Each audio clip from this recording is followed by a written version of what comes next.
The regular meeting of the City Council was held in Council Chamber on Thursday, April 12th, 2018 at 7 p.m. for the purposes of transacting any and all business. Notice of this meeting was posted on April 10th, 2018 at 8:42 a.m. This meeting is being taped and is live on SATV. There are no councilors absent. President Gerard, that's me, presided. Councilor Dominguez moved to dispense with the reading of the record of the previous meeting. All those in favor? All those opposed? Madam carries. I request that everyone rise to recite the Pledge of Allegiance. This will be led by Councilor McCarthy. I pledge allegiance to the flag of the United States of America and to the republic for which it stands, one nation, under God, indivisible, with liberty and justice for all. Public testimony.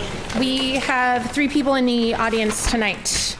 As always with public testimony, that when you come up to the podium, you will say your name and address for the record. You will direct all comment to me, and this is not a question and answer time, so please state your statement. The first person is Scott Sternberg, please.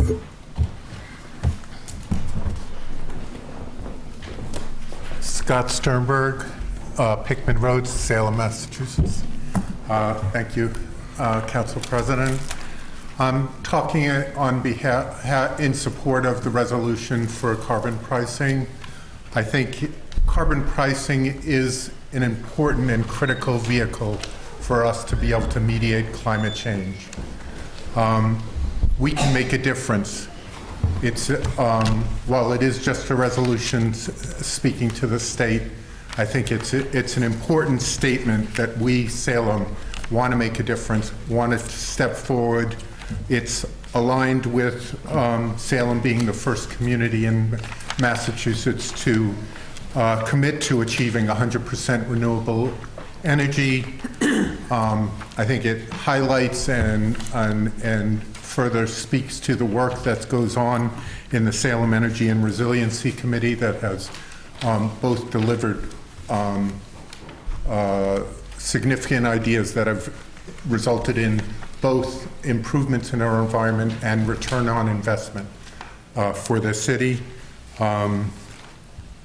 We need to disincentivize fossil fuels, and the less carbon pollution is going to mean less climate change and more resiliency and sustainability for Salem. We can make a difference. Let's send a message. Thank you. Next, we have Jeff Cohen.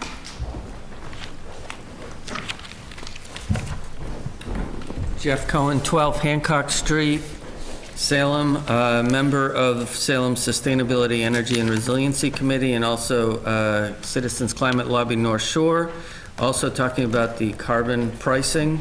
Salem has an initiative called Imagine Salem, and unfortunately, so this is to imagine what Salem could be at the 400th anniversary. Unfortunately, it doesn't have anything about the environment. But I imagine Salem as in the 400th year to actually exist and be a dry Salem. We know from this year when we've had 300 to 500 year storms, such as Councilor McCarthy posted when sand was bulldozed off of the actual streets. A lighthouse, which I always thought was to warn ships about rocks. Our lighthouse was halfway submerged underwater. So this thing is happening today. So there's 3 bills in the legislature. There's a Senate bill by Barrett, a House bill by Benson. Representative Tucker has come out in support of the Benson bill, one of 80 people in the House to do so. This is the single #1 best way to mitigate climate change. There's also an omnibus bill by Senator Pacheco, which is a very comprehensive bill and includes carbon pricing. But let me give you some interesting things of how it would affect Salem. 58% of the people, because it goes to individuals and households, would have a positive financial effect. So people get a rebate and they would pay more for gas or oil or whatever. But on average, over 58% of the people would have a positive impact. Cities and towns would get rebates as well. Under the Barrett bill, about $70,000 a year to Salem for renewable energy. Under the Benson bill, you got your seatbelts on, $700,000 a year for renewable energy projects. So this is fair. It is, will encourage everyone to do this. Let me give you an interesting thing. Companies that have come out to support carbon pricing: Procter & Gamble, Johnson & Johnson, Microsoft, Shell Oil, and ExxonMobil. So this is what we need to do. It's urgent. We need to do it yesterday, and I encourage you guys to support this, the City Council, through you, Council President, and hopefully we can get this going so we could let our legislators know how important it is to the people of Salem. Thank you. Thank you. And finally, we have Mike Becker.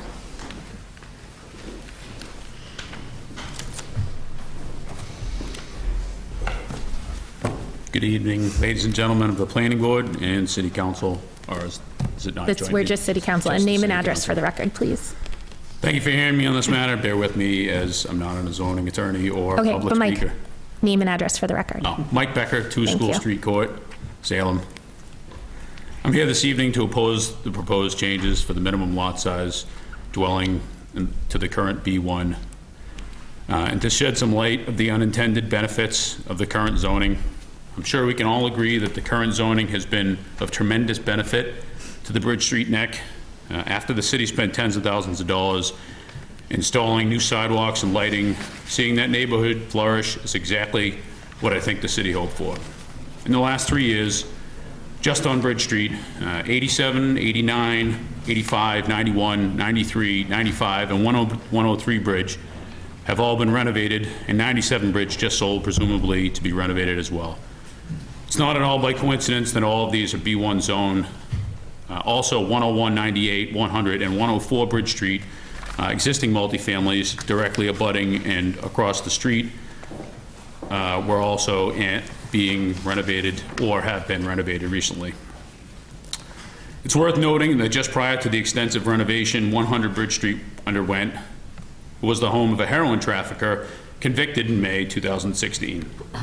There's currently a condo under contract next door to that, 104 Bridge Street, listed at an astounding $476 per square foot. That's the highest dollars per square foot in the entire city of Salem. Second highest was 85 Bridge Street. 7 of the top 9 highest price per square foot in Salem were between 85 and 104 Bridge Street. I have the listing summaries here if anybody wants to see those. Happy to pass that around. And Mike, your comments relate to the ad hoc committee? Is that correct? Yes. Okay. And you're going to explain that quickly? I'm going to try to get to that quickly. Okay. So not Pickering Wharf or Salem Common or the McIntyre District, but Bridge Street. And those of us who've lived here for more than a few years know that Bridge Street was not previously known as the most desirable area of the community, so to speak. Millions and millions of dollars have poured into this neighborhood in construction, providing jobs for local workers. The end result has been a massive improvement to one of Salem's best neighborhoods. None of this would have been possible if the zoning was not conducive to this type of development. The B1 zone has several specifications that are unique from other zoning in the city, one of which is that it allows maximum lot coverage of 40%. This 40% limit is relevant because almost all of the B1 zone lots are smaller lots. The 40% limit allows an owner, keeps an owner from being able to expand the property outside of the existing footprint without approval from ZBA. Almost all of the B1 zone lots in the city that have residential structures on them are already non-conforming. More about that in a minute.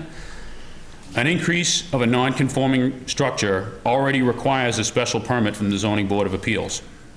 The current B1 zoning maximum height is actually more restrictive than the R3 zoning it was supposed to have matched in the supposed Scrivener error. B1 only allows for 30 feet maximum height, and R3 allows for up to 45 feet, for a difference of 15 feet. At the last meeting, one of the councilors suggested a party could apply for a variance. Changing the zoning to a required variance would all but eliminate the potential for development in the entrance corridors, particularly North Street in Salem. I think most of you know being granted a variance in Salem requires a hardship. Meeting the standard of a hardship here, which can't be purely financial, is very difficult. May actually be impossible if you're a developer to try to add new units. if it required a variance.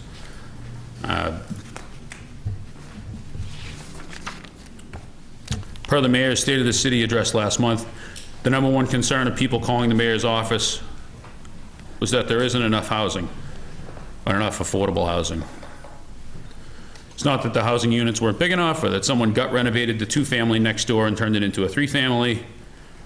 In attending planning and zoning meetings, it's been my own observation that your constituents' biggest concerns are big developments with dozens of units and huge parking lots going up next door, and the height of these proposed developments. The current B1 zoning addresses people's height concern, as well as allowing to quietly and subtly add much-needed unit or two here or there without upsetting the fabric of a given neighborhood. In a recent proposal to add 2 units to 107 North Street, there was zero neighborhood objection to that proposal in a B1 zone, none. To the contrary, most of the neighborhood actually signed a petition for the special permit allowing for alteration of the non-conforming structure. Neighbors were encouraged to see the improvement. A special permit doesn't require a hardship, but is still difficult to get, as the aforementioned only passed with a 4-to-1 vote, even with overwhelming support of the neighborhood. The ZBA would still have the opportunity to turn down projects that are detrimental to our neighborhoods. To the contrary, the proposed zoning change would effectively tie the ZBA's hands on good projects that may be beneficial to the community, as it would mandate them to turn down projects they might otherwise approve where a hardship does not exist. I've done extensive research on this subject. Structures in the B1 entrance corridor are almost always placed close to at the edge of the street or sidewalk. Of all the B1 zone properties on Bridge, Essex, Congress, School, Lafayette, and North Street, using the city GIS, I could only find 4 that actually met the front setback, one of which is my own. Of the 4 properties that meet the existing front setback, they either don't meet the side or the rear setback, basically meaning that they're all non-conforming and would need a special permit to alter them anyway. Mike, I'm sorry, what does this have to do with the ad hoc committee? It's probably premature for some of this, but, Yeah, we only have like a couple. all right, 30 seconds. In summation, the existing zoning, whether it was intended or unintended, Scrivener or otherwise, encourages renovations of old buildings only within their existing envelopes. Obviously, any renovations of new multifamily projects would need to be done with current building codes, including proper insulation, structural improvements, energy-efficient windows, plumbing, electrical, engineered drainage, fire suppression systems, hardwired smoke alarms, de-leading, asbestos abatement, mold remediation, et cetera, et cetera. And almost always include added parking, thus making the property safer in addition to being visually improved. This is a good thing. I don't see how anyone could suggest otherwise. Any expansion outside of the existing envelope already requires ZBA approval for alteration of non-conforming structure and already provides the desired oversight that changing the zoning is intended to add. Therefore, the proposed change is both unnecessary and may actually produce unintended, undesirable results that have not been considered. That is all. Thank you. Happy to pass around that sheet of all the condos on Bridge Street being the... If you want, you can, someone can pass it down to the acting city clerk, and then she can distribute it to the rest of the members. Food for thought. Food for thought. Thank you. Thank you. Okay. Hearings, none. Appointments and reappointments. Held from the last meeting, the mayor's appointment of Ronald Harrison to serve as a member of the Salem Cemetery Commission with a term to expire on February 11th, 2019. Councilor Dibble. Thank you, Madam President. I move for confirmation by roll call vote. Councilor Dibble moves for confirmation by roll call vote. Under discussion? Yes. Mr. Harrison I've known for a couple of years now, and he loves the city of Salem, and I think he'll serve this commission not just with heavy effort, but with great pride. He loves Salem, and I wholeheartedly recommend his appointment. I've seen him in action asking questions at our South Salem Neighborhood Association. You'll get a sense if he comes up and speaks later of how much he cares about Salem. So this is a no-brainer for me. Please appoint him to the Cemetery Commission. Thank you. Thank you. Any further discussion? Seeing no further discussion, Madam City Clerk, will you please call the roll? Councilor Dibble? Yes. Councilor Dominguez? Yes. Counselor Flynn? Yes. Counselor Fury? Yes. Counselor Madore? Yes. Counselor McCarthy? Yes. Counselor Milo? Yes. Counselor Peterson? Yes. Counselor Sargent? Yes. Counselor Toriel? Yes. And Counselor Gerard. Yes. I'm Ronald Harrison. Oh, hang on, we're not done yet. Hang on. In the appointment of Ronald Harrison to the Salem Cemetery Commission, we have 11 members voting, 11 in the affirmative, none in the negative. The matter carries. Counselor Dibble. Thank you, Madam President. I move to suspend the rules to allow Mr. Harrison to continue addressing the council. Thank you. Seeing no objection, Mr. Harrison, please This is short. approach. I'd just like to say, as a future resident of Green Lawn Cemetery, joining the rest of my family and my late wife, I'm pleased to accept this appointment. This is my second time around on the Cemetery Commission, but from 1995 to 2000, I was chairman of the Board of Zoning Board of Appeal, and I'm pleased to serve again. Thank you.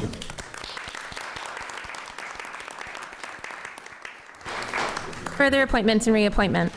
Held from the last meeting, the mayor's appointment of Bill Doan to the Salem Beautification Committee for a term to expire on March 22nd, 2021. Counselor Flynn. Thank you, Madam President. I move by confirmation by roll call vote. Counselor Flynn moves for confirmation by roll call vote. Under discussion? Yes, I'd just like to say that I got a chance to meet Mr. Doan and go over his resume. Very impressive. I think he'd be an asset to the Salem Beautification Committee. He's well qualified, and I think he has dedication to do this and do a very good job, and we're lucky to have him. Any further discussion? Seeing none, Madam City Clerk, will you please call the roll? Counselor Dibble. Yes. Counselor Dominguez. Yes. Counselor Flynn. Yes. Counselor Fury. Yes. Counselor Madore. Yes. Counselor McCarthy. Yes. Counselor Milo. Yes. Counselor Peterson. Yes. Counselor Sargent. Yes. Counselor Toriel. Yes. And Counselor Gerard. Yes. Thank you. In the matter of the appointment of Bill Doan to serve as a member of the Beautification Committee, we have 11 members voting, 11 in the affirmative, none in the negative. The matter carries. Counselor Flynn. Thank you, Madam President. I'd like to move for suspension of the rules so he may address the council if he chooses to do so. Counselor Flynn moves for a suspension of the rules, and seeing no objection. Hello, Mr. Very Doan. briefly, Madam President, fellow councilors, thank you very much. As I explained to the councilor, I bought a home up in Witchcraft Heights about 3 years ago. My fiance and I, and I said, how can I get involved in beautifying my city? In essence, I'm a firm believer that we are only as good as a city as our first impression we make. So I'm excited to offer my help. Thank you. Thank you. Further appointments and reappointments. The mayor's appointment of Michael Rutstein to serve as a member of the Salem Harbor Port Authority with a term to expire on April 12th, 2021. Councilor Madore. Thank you, Madam President. I move for this to be held under the rules. Councilor Madore moves for this to be held under the rules. Further appointments and reappointments. This next one with Kevin Cornacchio, this was actually done in error. He's, of all the boards that he's on, he is not on the Salem Harbor Port Authority, so this is being withdrawn. And did anyone want to go out of order? Yeah. Councilor Flynn. Thank you, Madam President. I'd like to go out of order to page 10 into motions, orders, and resolutions, if that's possible. Thank you. Yes.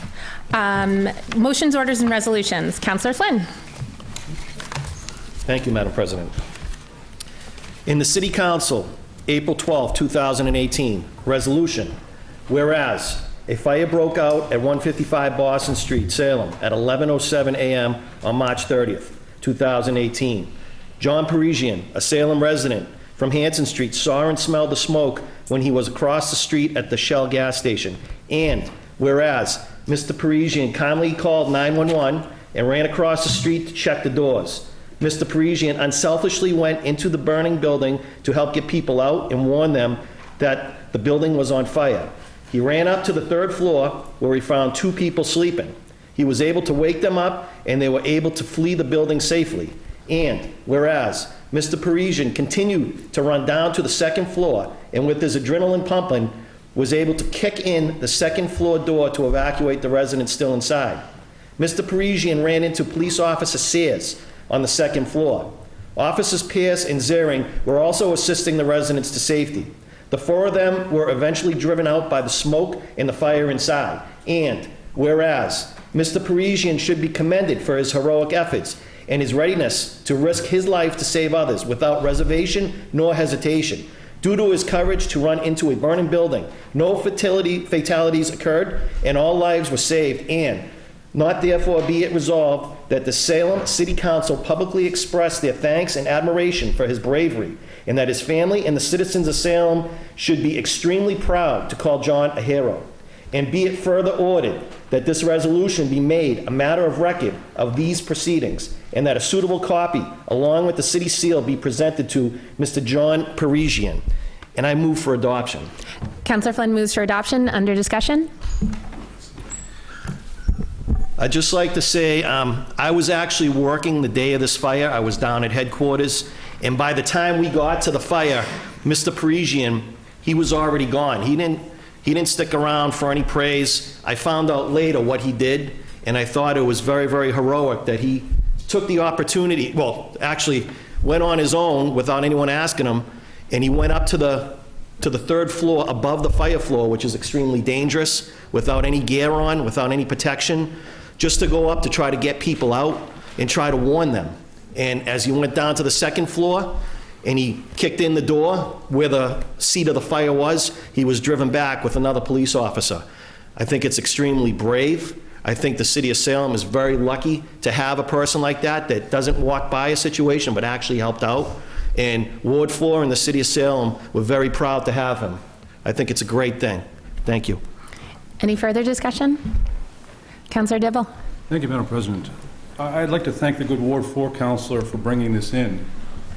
This is much deserving. I've seen Mr. Parisian in action on countless camping trips with our Boy Scout troop, and his fire protection, his knowledge, and how he's helped out, not just his own son, but so many sons have looked up to him. So again, Councillor Flynn, thank you for this, but Mr. Parisian, thank you for what you've done to help our city. He loves our city, as many of us do, but he went above and beyond that day. Thank you. Thank you. Any further discussion? Councillor McCarthy. Thank you, Madam President. Just briefly, it's been a long time since we shot horseshoes together, but I didn't have the ability to go camping with him, but we shot a few horseshoes back in the day. And I will say, we had a brief discussion before the meeting. It takes I mean, when most people consider what firefighters and what police get paid, when an event occurs in a building, most people are running out of the building. And our firefighters and our police are the ones running into the building. And this man ran into a building without any of the, as it was alluded to, any of the gear that it takes to really run into, with no regard for his own personal safety, just for the regard of the safety of the people that are in that building. People I'm sure he didn't even know. And it speaks volumes for his character, and I just want to stand up personally and thank him for what he did. I mean, he's, as was stated, he left before. He's a very humble man. He doesn't believe in it, but we're going to take a few minutes here to honor him because he deserves it, and it's well deserved. And thank you for what you did. And I'm sure those people are thankful too. But thank you for what you did, because it really does take a lot when you really think about it. With everything that goes on in the world today, when things occur, it takes a certain character to run into a burning building, and to have someone that lives in our community that is willing to, without even thinking about it, do that. It just speaks volumes for his character and for his family. So I want to publicly stand up and thank him. Thank you. Any further discussion? Councillor Flynn? Thank you, Madam President. I'd also like to recognize that the fire chief, Chief Genter, is here representing the fire department. Thank you for coming tonight. Thank you. Chief. Any further discussion? Seeing none, on Councillor Flynn's motion that this be adopted, all those in favor? All those opposed? Matter carries. Councillor Flynn, do you want to suspend the rules? Yes, I'd like to suspend the rules if John would like to come up and speak. It's up to you. You don't have to if you don't want to. No pressure. I'm not very much of a speech. That's all right. There's no objection, so no Yeah, pressure. necessary. I appreciate you guys had very kind words. Thank you. It's an honor. Thank you for doing History what in you the did. Hand him the past. You resolution. guys are all great guys. It's an honor. Hand him- Appreciate it. Thank you. You're very brave. Yep. Thank you.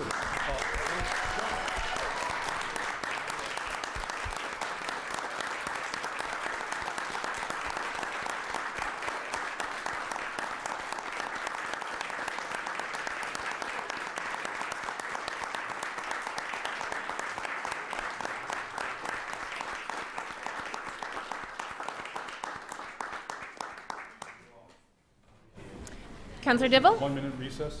I think we should We've got a couple more. Sorry? Couple more. Yes? Do we want to recess now or after the next two? Do the other two first? Yep. Okay, and then we'll recess. Great, okay. So, further motions, orders, and resolutions. Counselor Milo? Thank you, Madam President. It's a night of recognition. Yes. For very good things and very good people. In City Council, April 12th, 2018, resolution, whereas the Friends of the Salem Council on Aging is a 501c3 nonprofit board whose sole mission is to fundraise to support the Council on Aging, and whereas the Friends of the Salem Council on Aging raises funds for activities for senior citizens and has supplied funds for short-term shelter for senior fire victims who were burnt out of their homes, and whereas the Friends, with the help of a federal grant, paid for a handicap-accessible van to support seniors, and they also raised funds for Project Safety Net, a system for the purpose of locating seniors with disabilities or Alzheimer's, and whereas the Friends, once a year, sends out an appeal letter to the general public and business to raise funds, watch your mail, folks, and whereas the Friends holds a spaghetti dinner at the Moose Lodge every June to raise funds and for seniors or anyone to have an enjoyable night out with the Moose, where the Moose contributes not only the hall, but they provide the food and entertainment.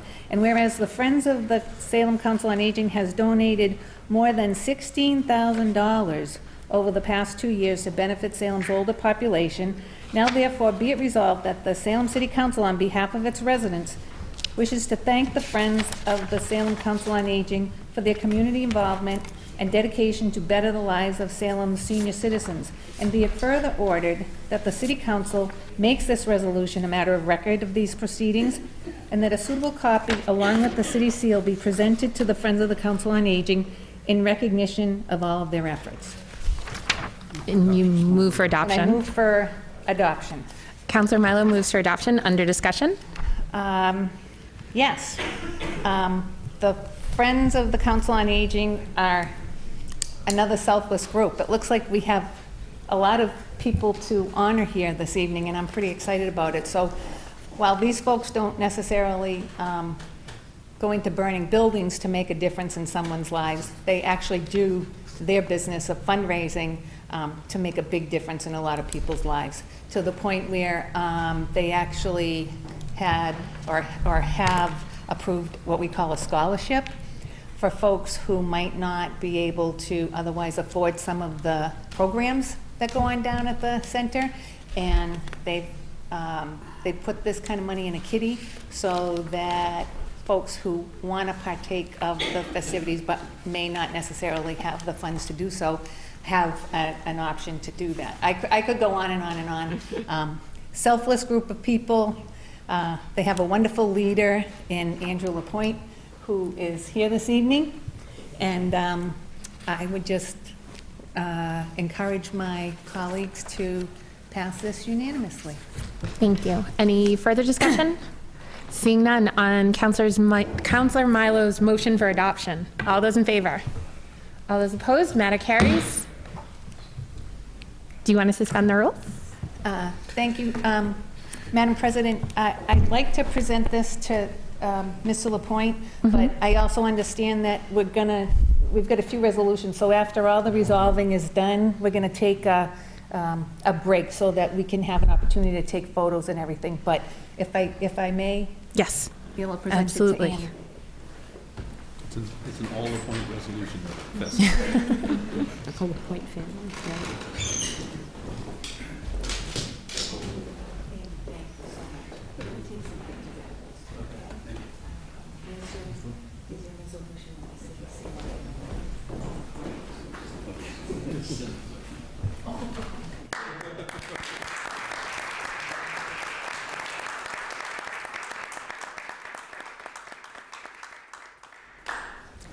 Further motions, orders, and resolutions. Counselor Ferry. Yes, please. A resolution to Cheryl A. LaPointe on her retirement after serving the residents of the city of Salem for 29 years as a city clerk since 2004. And as we recognize this, these are seminal moments that we're celebrating tonight. And the best part of Salem is its people. And we recognize people like Mr. LaPointe, Cheryl's husband Andy, and the firefighters and citizens, you realize there's angels among us in every day. And they make life so special in Salem. And it's my honor and privilege to recognize Cheryl as the Dean of the City Council. The Olympics give out a gold medal, a silver medal, and a bronze medal to recognize the cream in sports. The Emmys are an award for TV programs, highest caliber. Academies are the highest award in the performing arts and movies. Tonight, we give a city seal, and it's gold. And the city flag here, as the Dean of the City Council, sometimes we don't always recognize and respect it. Here it is in the chamber. Our city flag with the city seal on it. Gold. There's a gold medal in the Olympics situation. Gold. So these are not given out often. In my 32 years of public service, I've not received one. So these are rarely given out of respect and recognition to the role and responsibility of these individuals tonight. So I have the honor to celebrate a similar moment in City Council chambers here. Eileen is our new city clerk here, and it was a team effort between them in the 14 years. A real family situation. How lucky we have Eileen tonight as our official city clerk, and our retired city clerk, if I may indulge the audience and the listeners, if I may, resolution. Cheryl LaPointe, City Clerk of the City of Salem, has served loyally, honorably, with dignity in the complexities of municipal government, as well as the historian, keeper of records, and keeper of the city seal of the City of Salem. Whereas Cheryl A. LaPointe has served the residents of the City of Salem for 29 years, starting out as a temporary worker at the fire department in February 1989, when her 4 children ranged in the ages of 4 to 9 years of age, and a gallon of gas cost only 97 cents. In September 1989, Cheryl obtained a permanent position to the planning department, which many of her colleagues still work for the city, including Beth Newton, now Beth Bernard, Kathy Wynn, Jane Guy, Julia Medina, Margaret O'Brien, Steve Dibble, Alan Talkowski, Eileen's sister, Kim Lord, and our mayor, Kim Driscoll. Whereas Cheryl began her adventure in December 1989 in the city clerk's department as a junior clerk under Josephine Fushko, who the room here is named after. Josephine Fushko, right here. So we really recognize and respect the role and responsibility of our city clerk. Debbie Berkshire took on afterwards, and our current position, 2004, as a city clerk, the title she's held for 14 years. Cheryl has performed her duties above and beyond what is required of her with sincerity, integrity, fairness, trustworthiness. So whereas Cheryl has served her role as a city clerk for 30 different city councilors, and attended too many meetings to count, and ran 40 local, state, and local federal elections and special elections, and through it all has given herself tirelessly, worked long hours and weekends, and maintained a high standard of impartiality because she loves her job in the city. Whereas Cheryl LaPointe will be missed professionally and as a friend to all of us, we are deeply grateful for her many contributions for her public service throughout the years. All of us will miss seeing Cheryl sitting here in the council chambers during meetings where she so diligently and accurately takes minutes, acts as our parliamentarian, passes our minutes, and passes our mints around too, lo and behold, cough drops and Kleenex to city councilors in need, and keeps a stash of lollipops that Joel Keefe, the dean of the city, loved those lollipops. I have one on my desk to remember Joe. Whereas Cheryl's retirement comes just as she celebrated her birthday on March 8th at a city council meeting, God bless her, and also just celebrated her 38th anniversary. What a milestone, 38 years of marriage on March 22nd. Not with her husband Andrew, or Andy as most of us now know, but where else? Council meeting with us. Wow, God bless her. Her children now range in age from 33 to 38, reside in Salem, South Carolina, Florida, and New Hampshire. And Cheryl is a grandmother to 5 beautiful grandchildren. What a legacy. Cheryl, what a legacy. But she hopes to visit more often now in retirement. Now, therefore, be it resolved that the City Council, on behalf of her staff and the citizens of Salem, express our sincere appreciation and thanks to Cheryl Lapointe and congratulate her on her retirement and wish her and her family good health, happiness, and prosperity in the future. And be it further resolved that the resolution be made a matter of record of the proceedings and that a suitable copy be presented to Cheryl Lapointe along with a copy of the city seal on behalf of the City Council, which deeply loves and misses her. As a token of our admiration and respect for Cheryl, that she so well deserves on her many years of dedication to the City of Salem. And it's unanimous. Not often do we get unanimous votes in the City Council. With love and affection, Cheryl, thank you for being here. We miss you. We're very fortunate and blessed to have Eileen, who you taught as a good role model. So we have great love and respect for public service, and you make us all shine. You are Keith Lockhart. Over the years, Student Government Day took place today. Student Government Day. And some of us took part in Student Government Day today. And we saw the future, young people, boys and girls from all around the City of Salem, the charter school, Salem High School, and it was beautiful to see that. And Eileen gave us a beautiful tour and gave us the role and responsibility of the city clerk and the 3 officers and the role and responsibility. And she was taught by Cheryl. So how lucky we are tonight to recognize and respect 3 great angels in the City of Salem tonight, to celebrate the best of Salem. In the second order city hall, active city hall in the country, Salem, with a city seal to each one of you. And that is our gold medal to each and every one of you, sincerely. Our gold medal, with love and respect. You make us shine. You make us who we are today. Your families and friends, thank you very much. And Cheryl, thank you very much. And move for adoption. Move for adoption. Thank you.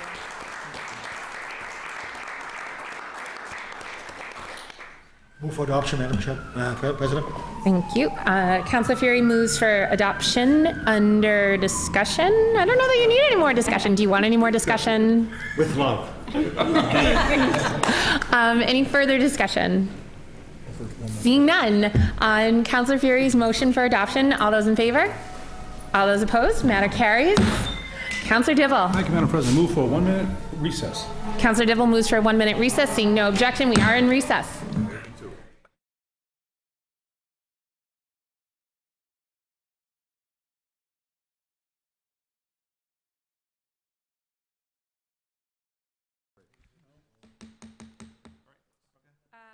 Councilor McCarthy.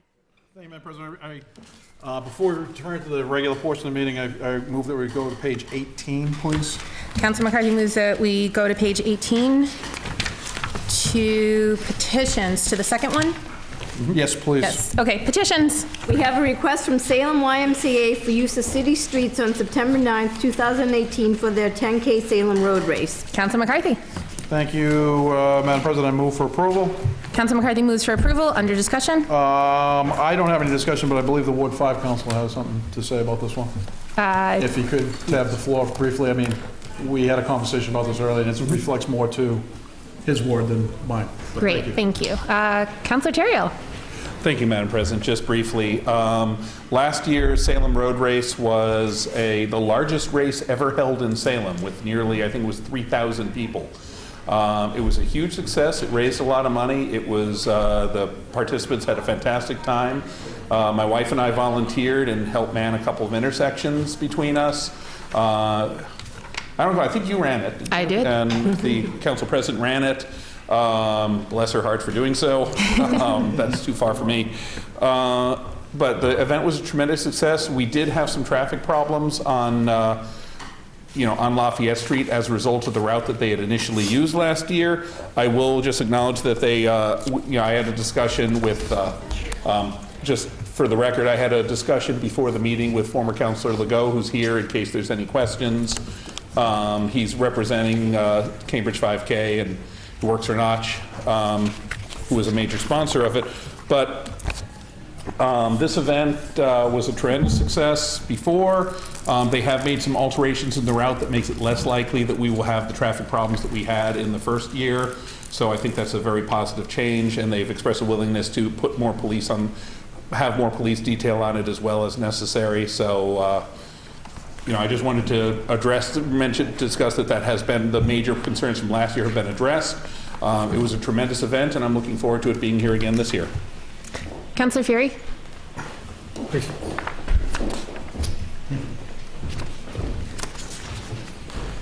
Councilor Giroux. Thank you, Mr. President. As Councilor Turiel, as the Good Ward 5 councilor mentioned, I did run this last year. There was 2,600 of us that did this. We raised $10,000 for the Salem Y, and once again, the Salem Y is going to be the recipient. The races that the Cambridge 5K puts on are absolutely phenomenal, and my favorite part, actually, I mean, besides I like running, but the best part is the dance party afterwards. Because just to celebrate that you're not running anymore is such an achievement. So hopefully everyone will unanimously support this phenomenal organization, this race, and also ultimately supporting our Salem Y.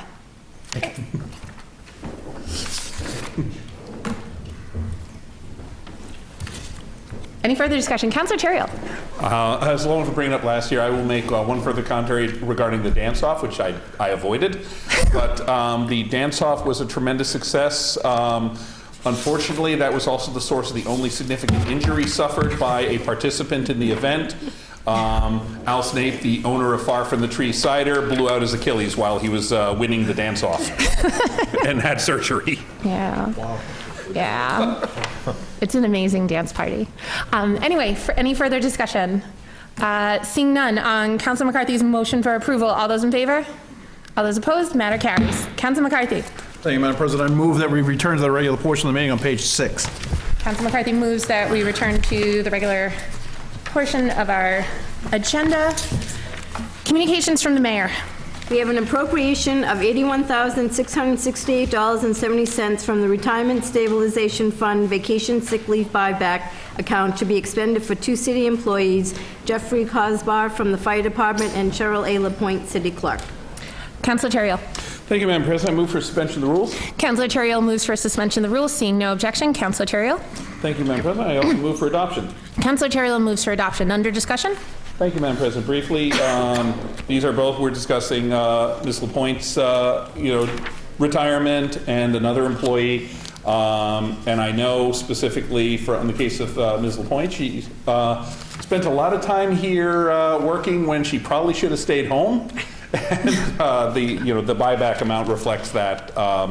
This is contractual, and both of these have done tremendous amount of service for the city of Salem and had a long career, and this is what they get in the process of enjoying their retirement, and we wish them a very happy one. Thank you. Any further discussion? Seeing none, on Councilor Turiel's motion for adoption, all those in favor? All those opposed? Matter carries. Further communications from the mayor. We have an appropriation in the amount of $30,000 from the fund balance reserved for appropriation free cash account to the DPS contracted services account for the spring 2018 mowing and maintenance of parks and bike paths. Councilor Turiel. Thank you, Madam President. I move for suspension of the rules. Councilor Turiel moves for suspension of the rules. Seeing no objection, Councilor Turiel. Thank you, Madam President. I also move for adoption. Councilor Turiel moves for adoption. Under discussion? Thank you, Madam President. This is funding that's being appropriated for the purpose of taking care of some additional work to clean up our various parks and our paths. This is going to pay for services to come in and do some extra mowing work and get everything into better shape and help with some of the efforts we're making to improve the maintenance on our parks. So I move for adoption. Thank you. Any further discussion? Seeing none, on Councilor Turiel's motion for adoption, all those in favor? All those opposed? Matter carries. Further communications from the mayor. We have an appropriation in the amount of $12,735.30 to be transferred from the finance full-time salary account to the finance contracted services account. Councilor Turiel. Thank you, Madam President. I move for suspension of the rules. Councilor Turiel moves for suspension of the rules. Seeing no objection, Councilor Turiel. Thank you, Madam President. I also move for adoption. Councilor Turiel moves for adoption. Under discussion? Thank you, Madam President. Briefly, this is because a member of the Finance Department staff has resigned, and this is taking some money that's left over from that account for the rest of the year to pay the temporary staff that we're bringing in from a service provider in order to cover that time, because it's budget season. We need all hands on deck. Thank you. Any further discussion? Seeing none, on Councilor Terrell's motion for adoption, all those in favor?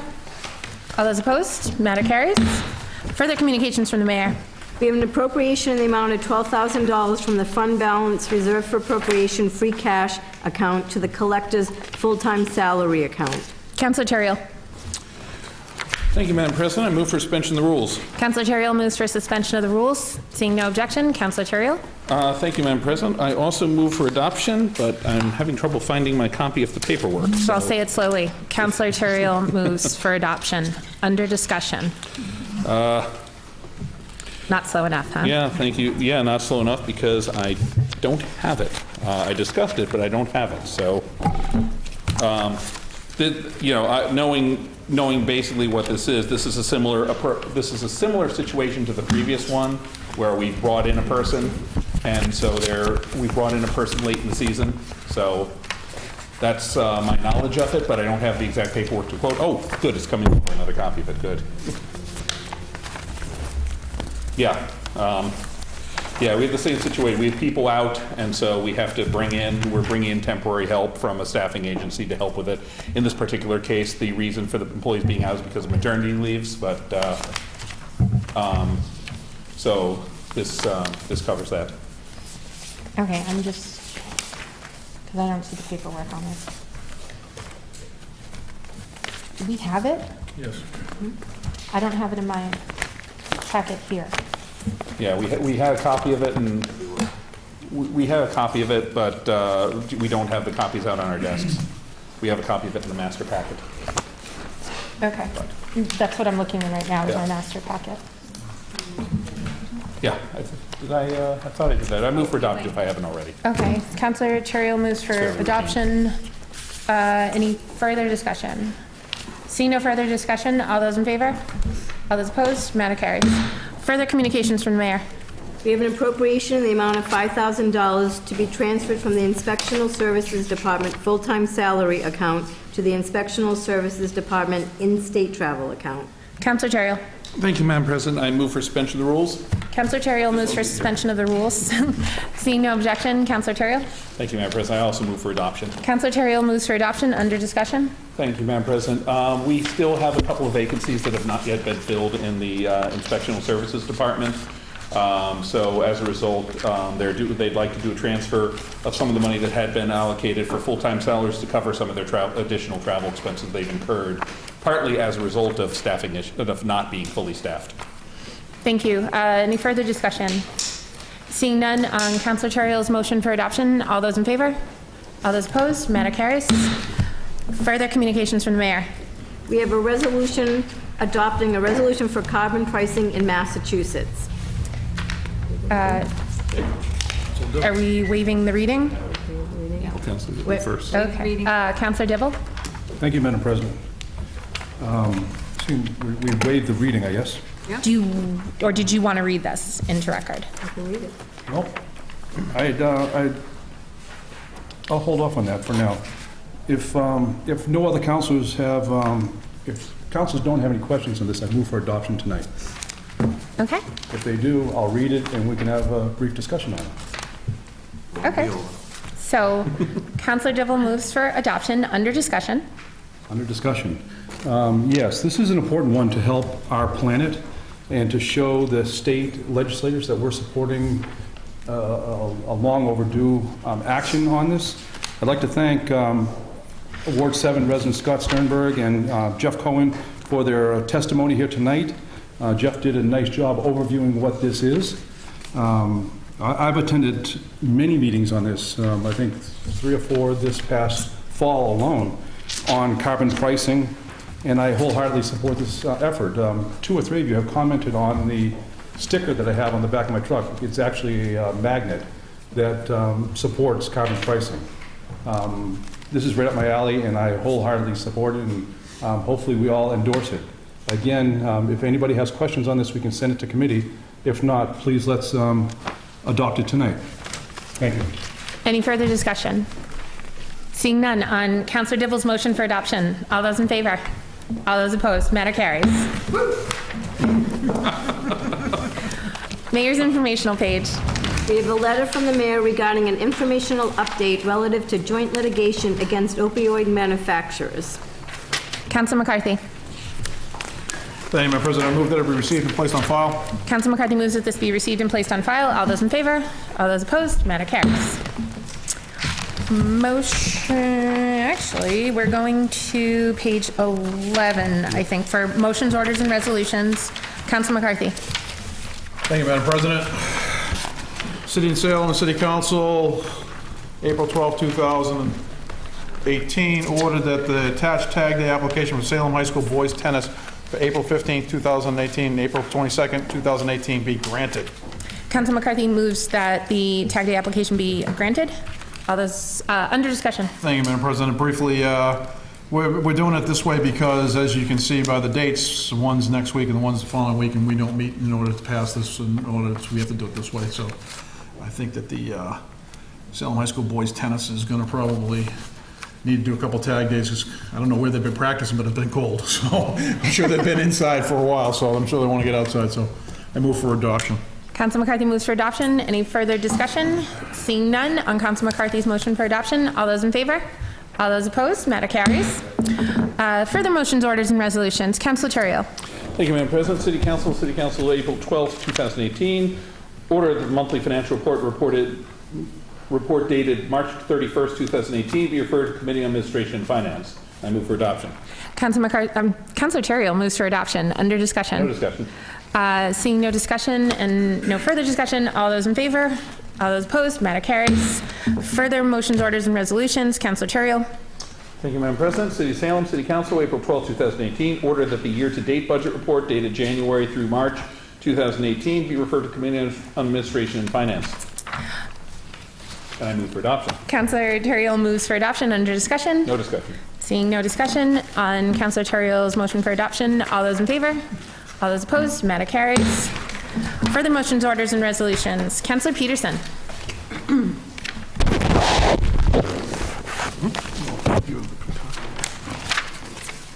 Sorry.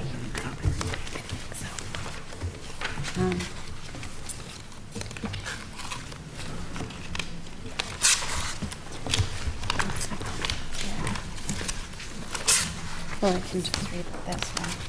Sorry. That's okay. Thank you, Madam President.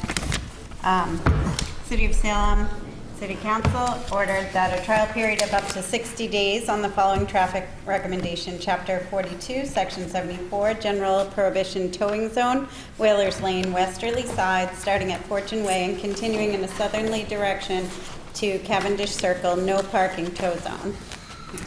And you... And I move for adoption. Councilor Peterson moves for adoption. Under discussion. Yes, I went out and met with the lieutenant and a group of neighbors after some people had brought this to my attention that it was very dangerous to pull out and turn. So it's a public safety issue, and we've decided collectively with the guidance of the lieutenant that this would be a great way to test it and see if we could solve the problem. So I encourage us to pass this. Thank you. Any further discussion? Seeing no discussion on Councilor Peterson's motion for adoption, all those in favor? All those opposed? Matter carries. Further motions, orders, and resolutions. Councilor McCarthy. Thank you, Madam President. City of Salem, City Council, April 12, 2018, ordered that the City Council reappoint Ed Moriarty Jr. and Kevin Canacho as members of the Community Preservation Act for a term to expire May 23, 2020. And I move for confirmation by roll call vote. Councilor McCarthy moves for confirmation by roll call vote. Under discussion. Briefly, Mr. Moriarty and Mr. Canacho have served as the council appointments to the Community Preservation Committee since it was conceived, and Mr. Moriarty and Mr. Canacho do a fabulous job on that committee, and I would recommend for their reconfirmation by roll call vote. Thank you. Any further discussion? Seeing none, Madam City Clerk, will you please call the roll? Councilor Dibble? Yes. Councilor Dominguez? Yes. Councilor Flynn? Yes. Councilor Fury? Yes. Councilor Madore? Yes. Councilor McCarthy? Yes. Councilor Milo? Yes. Councilor Peterson? Yes. Councilor Sargent? Yes. Councilor Terrio? Yes. Councilor Gerard? Yes. Thank you. On the matter of the reappointments of Ed Moriarty Jr. and Kevin Cornacchio to the Community Preservation Act Committee, we have 11 members voting, 11 in the affirmative, none in the negative. The matter carries. Further motions, orders, and resolutions. Councilor Sargent. Thank you, Madam President. City of Salem and City Council, April 12, 2018. Ordered that the City Council form an ad hoc committee to review the City of Salem zoning ordinance book to include the following sections as they exist and the zoning amendments submitted. Number 1, Section 4.1.1, Table of Dimensional Requirements. Number 2, Section 10.0, Definitions of the Salem zoning ordinance. Number 3, Section 3.0, Table of Principal and Accessory Use Regulations. The committee may also review any past errors to the Salem Zoning Code of Ordinances. The committee shall include city councilors, a member of each neighborhood group, the city planner or his designee, planning board members, and the director of inspectional services / zoning enforcement officer or his designee. Move adoption. Councilor Sargent moves for adoption. Under discussion. Thank you, Madam President. We had some zoning submitted to us with as Scribner's errors, and we have to move forward with a committee to first determine what, if any, errors were made, and if there were some, to correct them, and to get as much citizen participation in the process as possible. And I move for adoption. Thank you. Thank you. Any further discussion?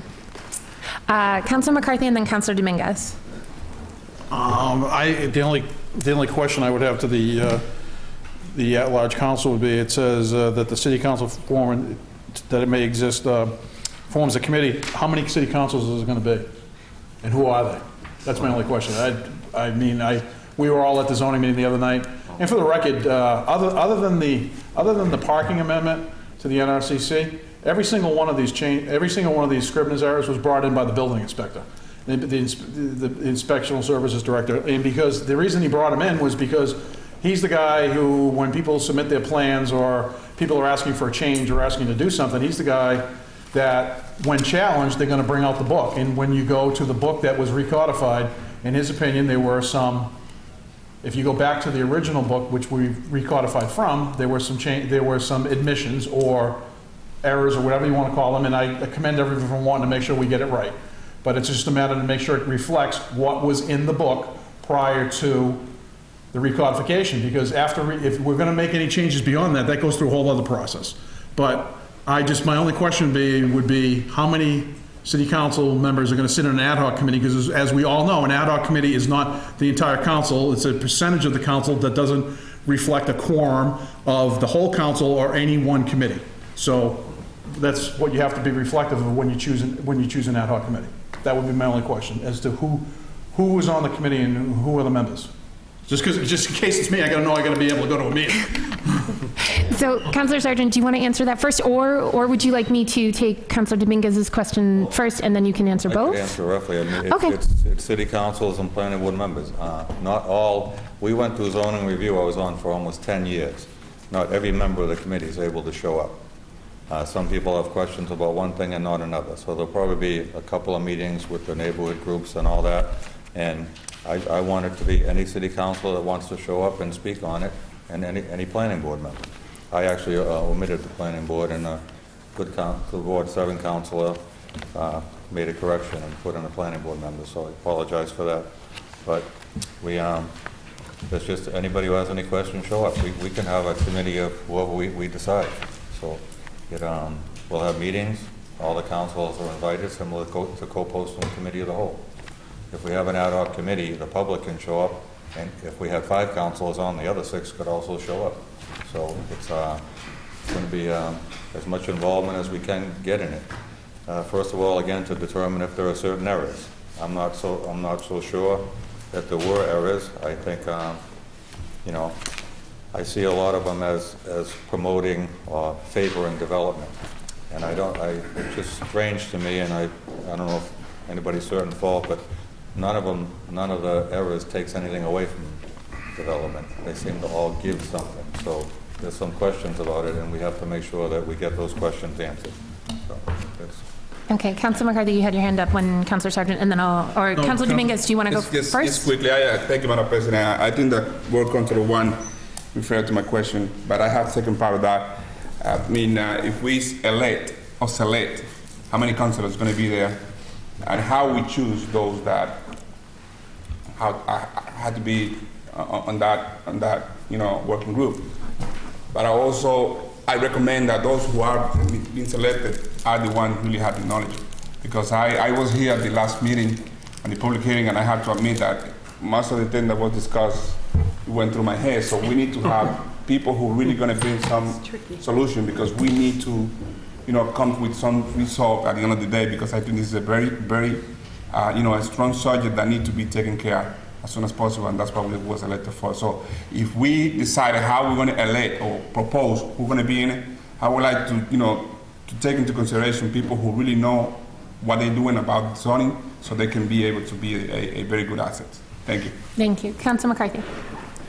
Thank you, Madam President. With all due respect to the at-large council, unless you're going to designate the members of the ad hoc committee, then just assuming that 11 city councils may or may not show up in meeting would be a violation of the open meeting law.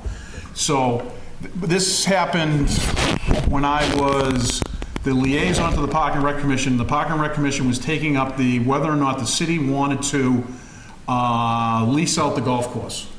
And there happened to be more than a quorum of city councilors present, and where I had been the liaison to the Park and Rec Commission, and I had been part of a discussion earlier, the previous meeting with the park, I recused myself and left the building so that the remaining city councils that were there to offer their opinion were able to do so, because we would have been in violation of the open meeting law, because the meeting wasn't properly posted, and we had a quorum of the city council attending a meeting. Now, it's splitting hairs, but all I'm saying is we're going to form an ad hoc committee and they're going to do the work on this. I appreciate that, but it just can't be an open committee where whatever councils want to show up. Any ad hoc committee is usually, I'm not saying if you can figure out a way to do it, I'll be more than willing to support it, but usually an ad hoc committee is a certain amount of, whether it's 1, 2, 3, 4, or 5, no more than 5, because as soon as you get into 6, you're at a quorum of the full city council. And then you usually have to watch, usually you don't want to put more than 3 members of finance or 3 members of the license or legal affairs, because that way you'd have a quorum of those 2 committees. Sometimes it's tough with the other committees, but it's where it's not it doesn't really fall into those realms. I don't think that would be quite as, you'd have to look at that, but I think that's the safest way to do it. And that's just my opinion. I would be interested in what other people think, because an ad hoc committee, just to form an ad hoc committee and say, someone's going to schedule a meeting, whoever that is, and then we're going to have a meeting that's going to be open for everyone, that's great. I think everyone should attend. But when it comes down to which city councils are going to attend, that's very specific, and I think that needs to be laid out, because I really don't believe an ad hoc committee that involves the city council should be more than a quorum of any one committee of the city council or the council as a whole, and that's my opinion. I'll be interested to see what other people have to say. Councilor Terrio. Thank you, Madam President. Looking at the quorum issue on this, I agree that having this ad hoc committee is something positive. I do agree also with the concern about the quorum. I would suggest that we amend this, and if we do it as a friendly amendment, great. That we amend this to say no more than that we just amend this to say shall include 3 city councilors and for planning board member, because they will have the same quorum issue. That it include 3 designated planning board members. I think that would solve any potential quorum issue, and 3 planning board members could then be designated by the planning board to participate accordingly. And and there are certain ones there who are stronger on the zoning side, so they could rely on that. I think that would probably help and make sure that everything this ad hoc committee does is completely on the up and up. So I would propose that as a friendly amendment if the at-large councilor would accept it. And then still other members of the city council can attend these meetings and speak their mind, but it's just they would not be officially members of said committee, and that keeps everything legal. So just to be clear, Councilor Terrio, so you are recommending your friendly amendment is 3 city councilors? 3 city councilors so 3 city and councilors 3 planning board members. And 3 planning board members. Okay, thank you. Councilor Sargent? I think I understand the quorum, and when you have any board meeting that a quorum of the city council shows up for, you have that problem. It hasn't been advertised as a committee of the city council. But if you have a committee with 3 city councilors on it, and the other 8 show up, you are still in violation of the open meeting law because the councilors are there. That's correct. So you're still running into the same problem.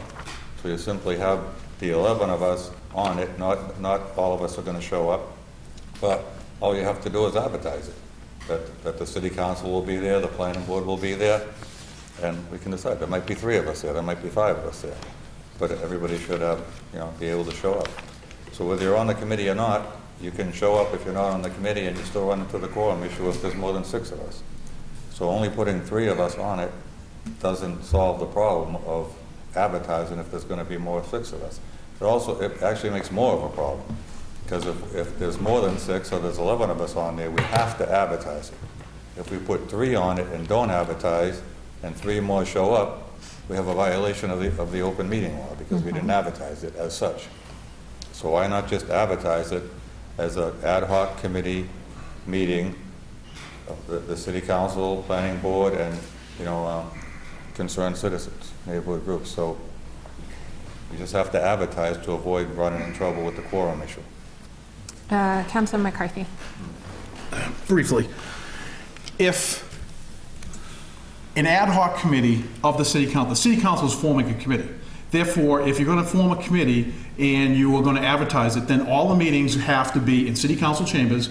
They have to be after the hours of 6 o'clock. If you form an ad hoc committee, the ad hoc committee is still going to be on the calendar of this. Anybody can show up, but that way it gives you the ability that you could have a meeting at 4 o'clock in the anteroom, or you could have a meeting someplace else, or you could have a meeting that was more convenient for other people. By making it as open-ended as that, what you're doing is you're actually limiting it in reverse, because now you're limiting it to the scope of when it can occur. Then it has to be in this room because it's a committee. Now you just form, basically the ad hoc committee is a committee of the city council. It's not. This is a committee that is going to do the legwork and isn't going to make any decisions. They're going to make recommendations back to the full body. And that's what an ad hoc committee does. It's like referring something to the Committee on License, Order, Legal Affairs. You rely on that group of the city council to take up that legal matter, deliberate on it, do their due diligence, and then refer it back to the whole committee. The ad hoc committee's job is to do the work, meet with the people, have the discussion, see what errors may or may not have been made in the tables, and then make a recommendation back. It isn't for all of 11 of us to show up. That was just what we had the other night. That was a public hearing. This isn't a public hearing. This is an ad hoc committee. This is a few of us, 3, 4, 5, and no more than 5, show up, designate them, pick them, volunteer, form a committee. That's what an ad hoc committee is. An ad hoc committee is a smaller representation of the whole that does the work, does the work in committee, and then the committee reports back to this body, or in this case, is going to report back to the continuation of the public hearing. That's what it is. I understand that the council wants everybody to be able to participate, but in this case, 3, 4, 5 of us step up, volunteer to serve, go through the meetings, do the work with the individuals. If you're going to have 11 of us in a room with potentially 8, 9, 12, there'll be 20-something odd people in a room trying to go through a table and figure out where not the mistakes are made. When you reduce the number and you have an ad hoc committee, you make it more of a working group that can sit around a table as opposed to sitting in council chambers in a formal setting and actually sit around and discuss what the problem is and then report back. That's how I feel about this. I support the concept of an ad hoc committee. I support the going through the table and correcting some of the things, because there's a lot of good questions that were brought up, but I will not support an open-ended city council forming. That's just a continuation of the city council. It might as well have just had another public hearing. I mean, we continued it to a date certain. This idea was to allow the work to get done before the public hearing that we're going to have at the end of the month. And if you're asking to get 11 of us plus 7 other members of the planning board and whatever, that's not, I don't think that will happen. I think to limit I don't even like to use the word limit, but to have people step up who want to serve on this ad hoc committee, sit down with the head of inspection services and member of the plan and work out what the issues were, then report back, that seems cleaner to me. And that's just my opinion. Thank you. Any further discussion? Councilor Milo. Thank you, Madam President. So, if I understand this correctly, it sounds like the biggest challenge is the way this is advertised? If Comprised, not I think. understanding it correctly. I think it's the composition that's an issue. Okay, the composition, I understand that, but if it's advertised appropriately, does the composition matter in terms of numbers? That's what I'm trying to iron out here. If the issue is the open meeting law and it has to be advertised as such, and if, I don't know how this would work necessarily. I don't know if the thought process is, you know, one meeting, 3 counselors show up, and another meeting, 5 counselors show up. I think one of the important things here is to figure out if this is going to be a committee where people vote. Obviously, 11 counselors are not going to vote. So I think we maybe, first of all, need to identify how many counselors will be voting members, and probably how many planning board members will be voting members too, I think. And then figure out the advertising piece, if I'm following this correctly, and, you know, I'm not the senior member here by any chance, but I don't know if Madam Clerk can actually shed some light on it as well, but that's kind of the question that I have too. Thank you. Councilor Terrell? Thank you, Madam President. I think with this that what we're looking at is the reason for I understand the rationale for trying to make it as inclusive a group as possible and putting everybody into it. But at the same time, we're going right back to, we're trying to get some of this stuff addressed before we get to the next joint public hearing at the end of the month. To coordinate all the members of the planning board who already had to do a bunch of work to find another date that they could work with this month, and all 11 members of the city council. I just don't think that's particularly practical. So for that reason, I think having this committee consist of a smaller subset, I will happily promise that if I'm not in that group, I won't show up, but and avoid the problem that way. But I think it's better for the process, for both scheduling and for trying to get something done, and also on the third level, for making sure that we stay within the law at all times. I think having a smaller group of counselors and having a smaller group of planning board members work on this along with the other people named is probably the best way to go. Have some neighborhood representation, have planning department representation, have inspectional services representation, and just have a few people from each body assist with that. And hopefully that way we would have a small enough number to concentrate on things, get this done, and get this looked at in time for us to have a direction by the time we get to the end of this month, because it's already April 12th. So Councilor Dominguez, then Councilor Peterson. Thank you, Madam President. I just wanted to, refer to expertise. I think that in any team, you have a dream team. You have people who are able to, deal with. If you're related to sport, you got good people who can hit the ball real strong. You have people who can catch the ball. In this team, I think we have to rely to people who have the expertise. I think that having the whole body involved in something that is going to make, time consuming for some people who doesn't really going to be able to produce any right decision in the moment, I think it's a waste of time. I think that we need to focus on people who know the subject, that they're going to read up, try to help and try to bring some solution and trying to bring the answer that this matter need at this moment.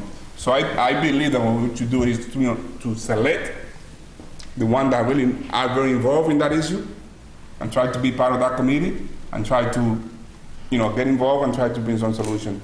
I had to mention as a rookie that I'm not an expertise in that material, so me being sitting down at a table, talking about those issues is going to be, they're going to make any good for me and for the whole body. So I recommend that we select a good group of people from this team that really know exactly the subject and try to bring some solution together.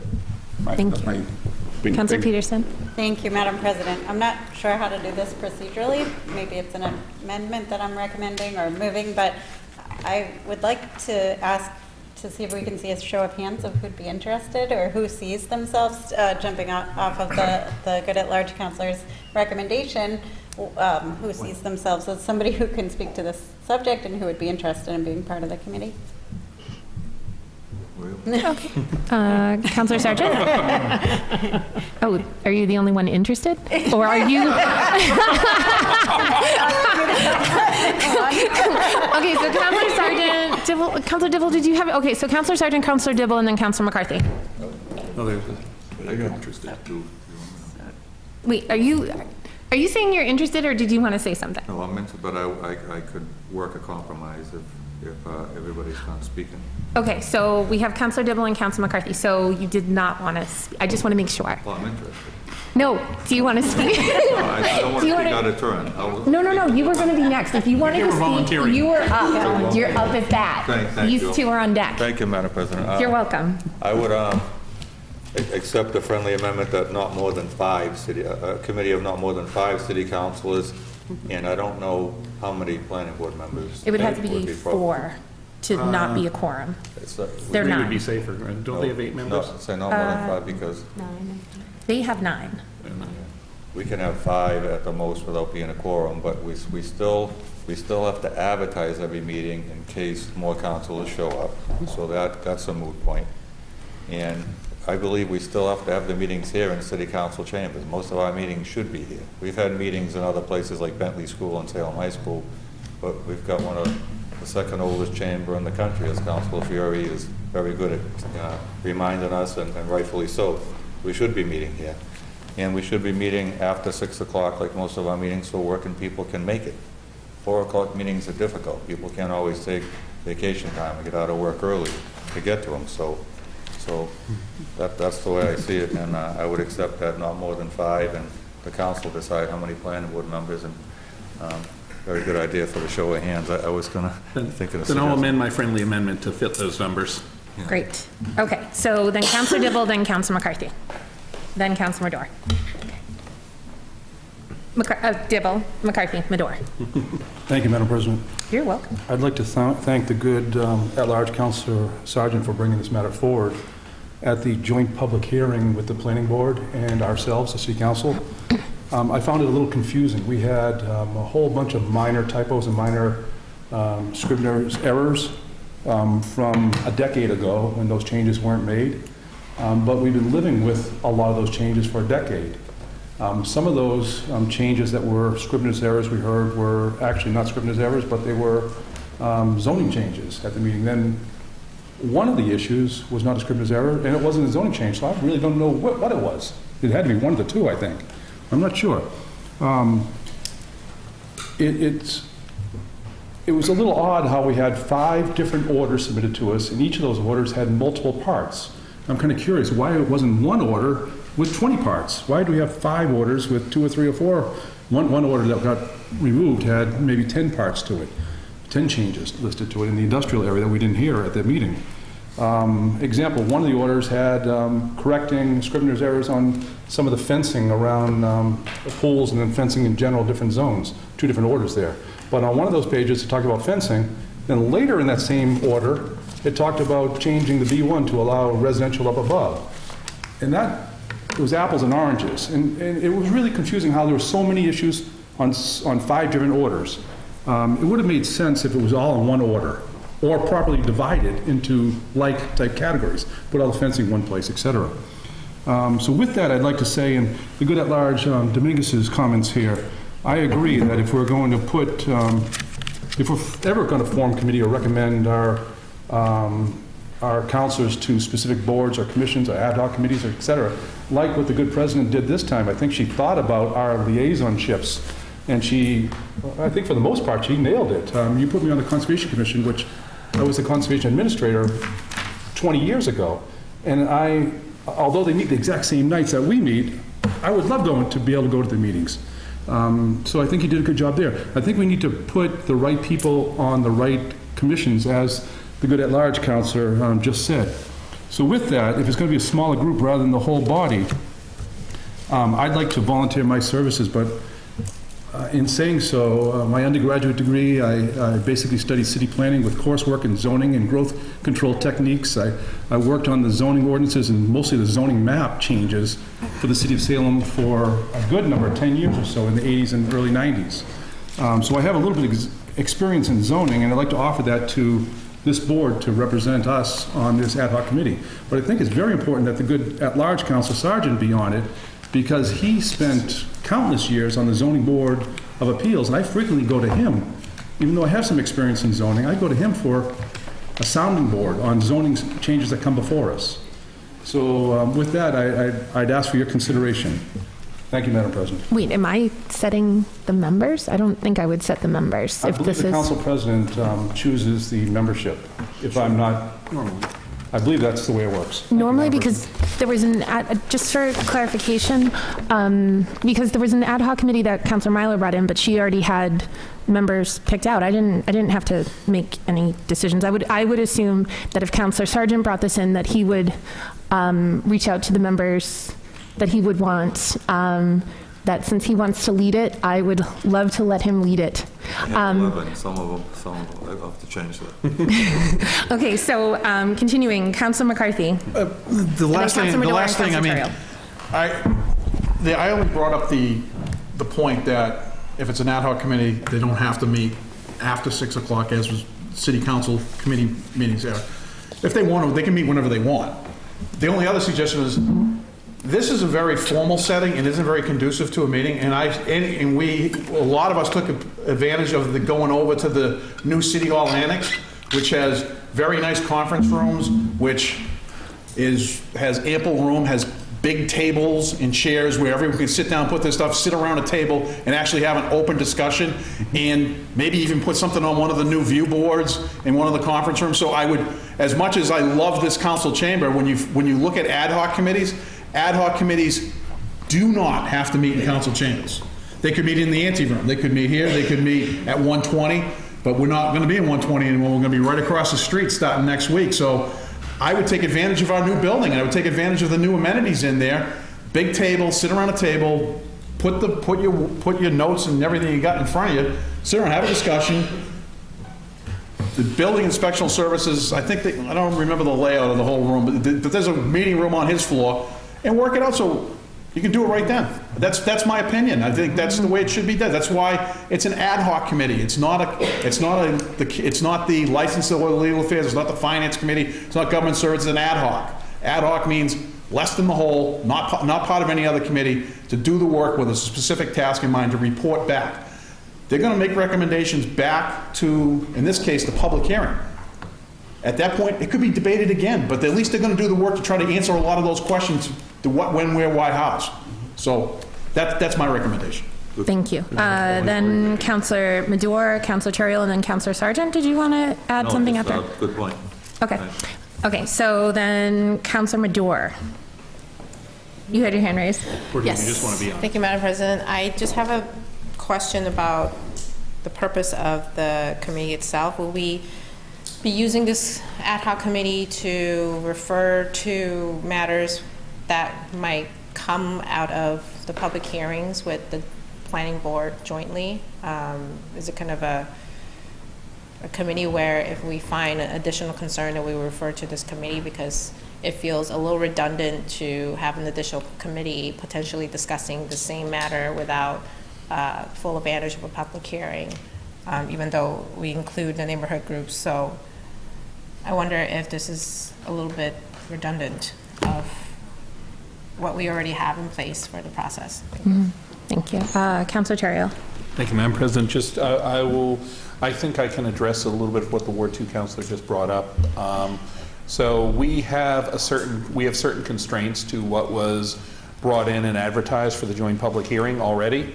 within the grounds of the Scrivener's error and the certain dimensional requirements that have already been advertised and posted and have been continued. So something that this ad hoc committee would do was take a full look at things like the dimensional requirements, any other potential errors or issues that arise around these as well, and bring back any recommendations that could then be filed as another zoning amendment to further correct. And at that point, that might take precedence over what is already in, and perhaps we would pull that and start over with a new public hearing and a new, and new orders there, or we might continue what we're going and add some stuff, or we might just continue with what's already in front of us.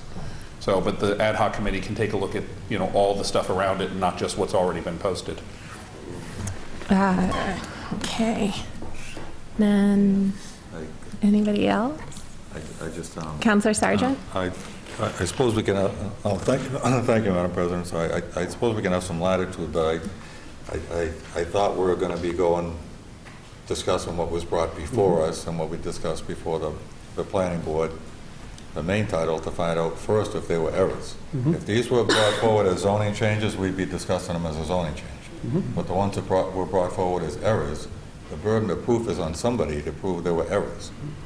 Because to take the flip side, when you have a decision before the Board of Appeals Planning Board, you have 20 days to appeal that legally.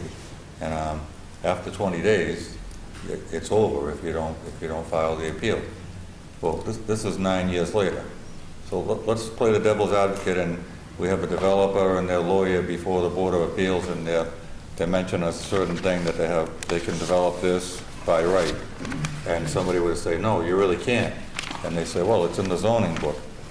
And now if that group that was opposed said, well, you can't because that's a Scrivener's error, that would never hold any water. It would be like, well, that was an error that was done 9 years ago. The appeal period is way over. It's written down. That's the law. So we have to first prove that there was an error or find some reason to believe there was an error. And if that's the case, do our best to correct it. And in some cases, you might decide that the way it is better for the city. Because, like I say, if it's written down now in the zoning, that's the City of Salem zoning, like it or not. So we have to decide if there were errors made first and then move forward. My own opinion on that. Thank you. Thank you. Any further comments? Councilor Fury. Please. Sorry. Nobody. There's a better one. Councilor Giroux, please. Thank you, Mr. President. I think that this all kind of came about because I opened my big mouth on Monday night and I mentioned something about an ad hoc committee when our building inspector had mentioned that there were some things that, yeah, sure, he would work out with some people. And I said, oh, well, then we better get an ad hoc committee together really quickly, which Councilor Sargent has really worked on starting to do. I think we just have to make sure that we have a very clear directive here that the purpose of the ad hoc committee is to make recommendations on these particular 3 items that he has referenced here in his order, to have recommendations. Now, our next meeting is going to be on the 26th, that hopefully we will be able to vote on to come before or to be presented at the next joint public hearing on April 30th. So I just want to make sure that that is the directive, that's crystal clear, that is part of this, that we are clear as to what we're doing. And it's, thankfully, Councilor Sargent has volunteered to do this, that it's on him to get the people together and get it done and have something ready for us for a recommendation by Tuesday at noon on the 24th.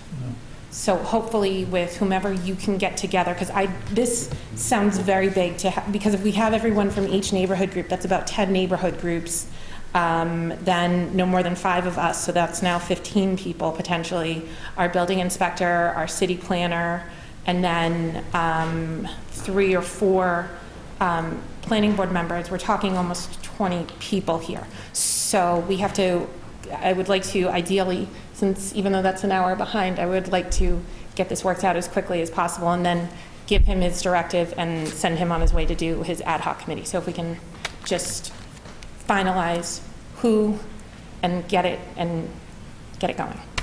Thank you. Thank you.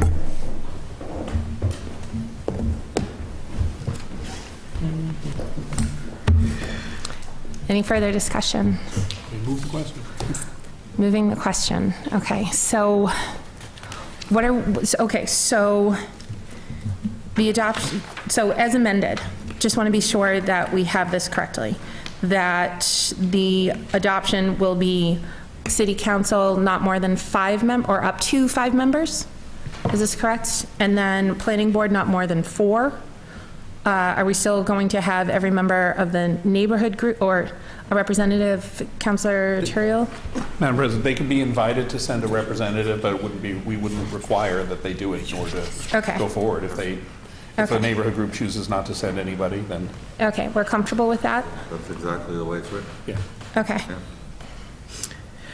Okay, so as amended for Councilor Sargent's motion that an ad hoc committee be created to review the City of Salem zoning ordinance book to include the following sections as they exist and the amendments submitted, section 4.1.1, table of dimensional requirements, section 10.0, definitions of the Salem zoning ordinance, and section 3.0, table of principal and accessory use regulations, and that a committee also review and past errors to the Salem zoning code of ordinances, and that the ad hoc committee shall include not more than 5 city councilors, a member from each neighborhood group that will be invited, the city planner or his designee, not more than 4 members of the planning board, and the director of inspectional services and zoning enforcement officer or his designee. And then I don't know if anybody wants to put in anything else about timing, but we understand that this is under the clock. Is that clear? So on that very long adoption, all those in favor? I only have one question. Who are the 5 members? Because if you're going to put out a blanket email to everybody in the group, and then how are you going to determine, is it the first 5 to respond, or, I mean, this all goes back to, it's more of a volunteer, I'm sorry. Thank you, Madam President. It's more of a volunteer thing. Who's going to step up? If it's 3 of us, 4 of us, or it's up to 5. When the hands went up early, when someone asked a question, there was 3 hands that went up. So is it going to be those 3 members, or does someone else want to step up? If not, then we know who we're dealing with, because then it's easier when we try to schedule a meeting. Because, I mean, sometimes it's difficult. We all have multiple balls in play, so to speak, when you're trying to juggle between different neighborhood groups we go to meetings for, the different, functions, whatever it is that's going on. All of a sudden, you throw one more into the mix, and who believes they have the time and wants to step up. So I think it's important to know who's going. That's just me. Okay, so how about if we just ask informally who would like to be part of this? By exactly using Councilor Peterson's recommendation by a show of hands? Okay. So 3 members, so Councilor McCarthy, Councilor Dibble, and Councilor Sargent.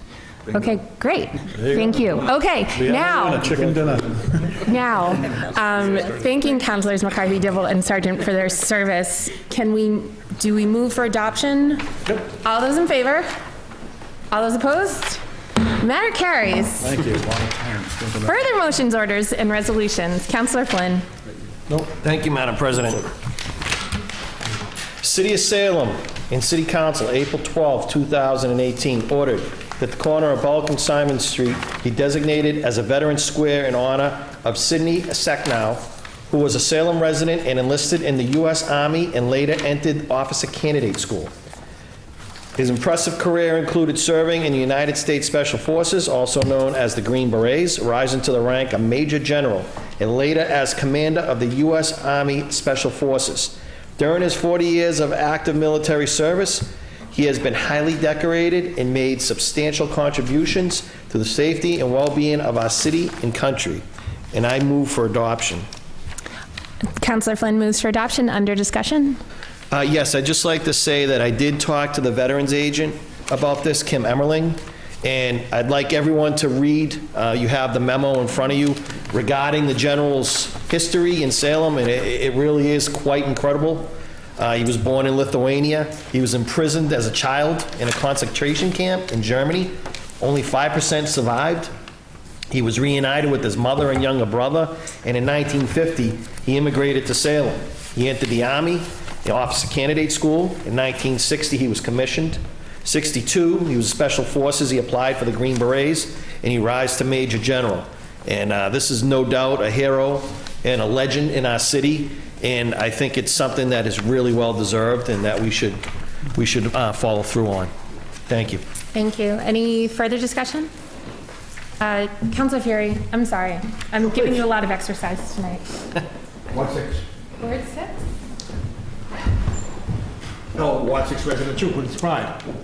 Councilor Gerard? Thank you, Mr. President. Major General Shacknow, he was part of the Salem High Class of 55, so that includes Sam Zoll, Ed Curtin, I think Jack Welch was also that class as well. So he comes from not only an incredible story of survival, and he even wrote a book, which the title of it is escaping me right now, but this has been long overdue, and I'm so glad that we can do this now for Major General Shacknow, and hopefully he'll come up for another reunion again, and I hope everyone votes in favor. Thank you.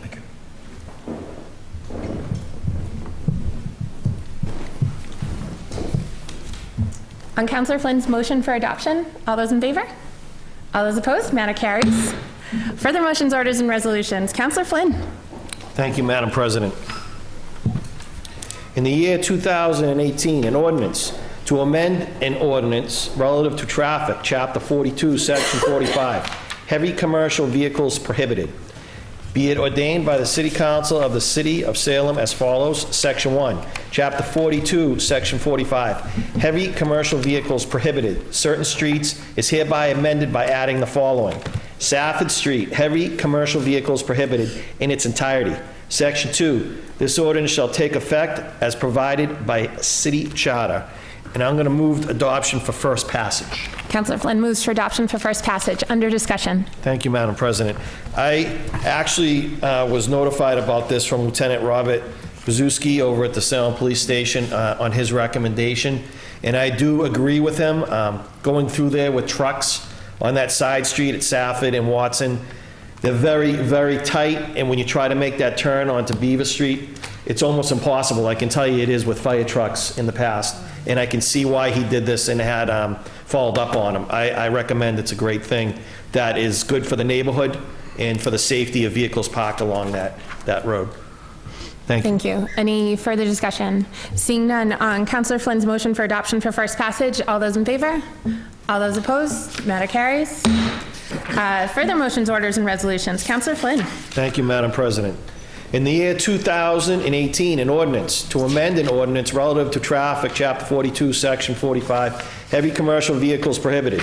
Be it ordained by the City Council of the City of Salem as follows. Section 1, Chapter 42, Section 45, heavy commercial vehicles prohibited. Certain streets is hereby amended by adding the following.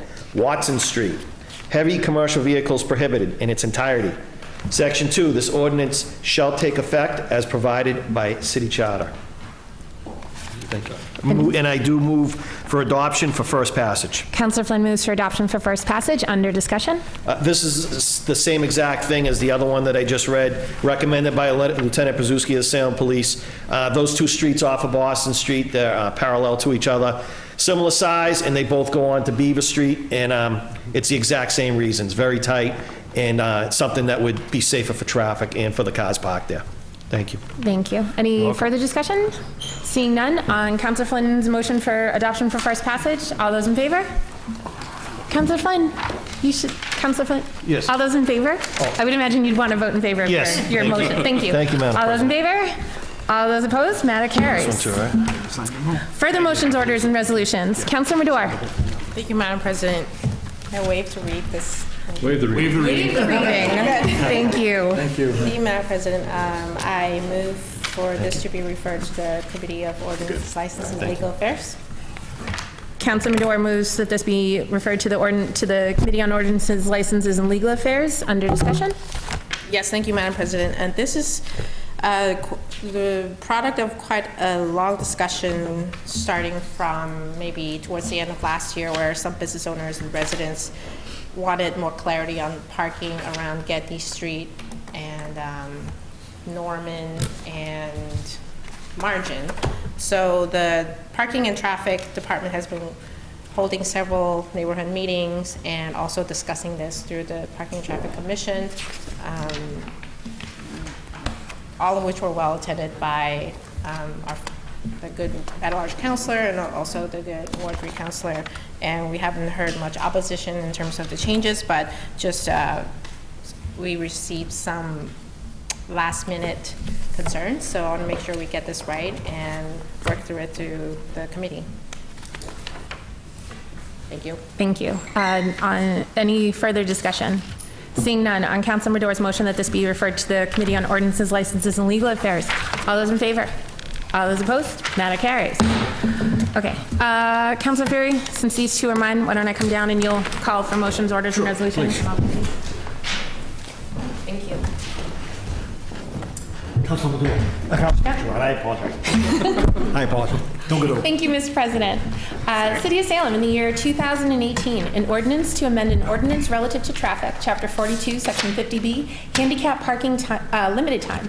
Be it ordained by the City Council of the City of Salem as follows. Section 1, Chapter 42, Section 50B, handicap parking limited time, Dunlap Street in front of number 30 for a distance of 20 feet, handicap parking only, tow zone. Section 2, this ordinance shall take effect as provided by City Charter. Under discussion? I move for adoption for first passage. Please. Yes, Under and discussion? under discussion, thank you.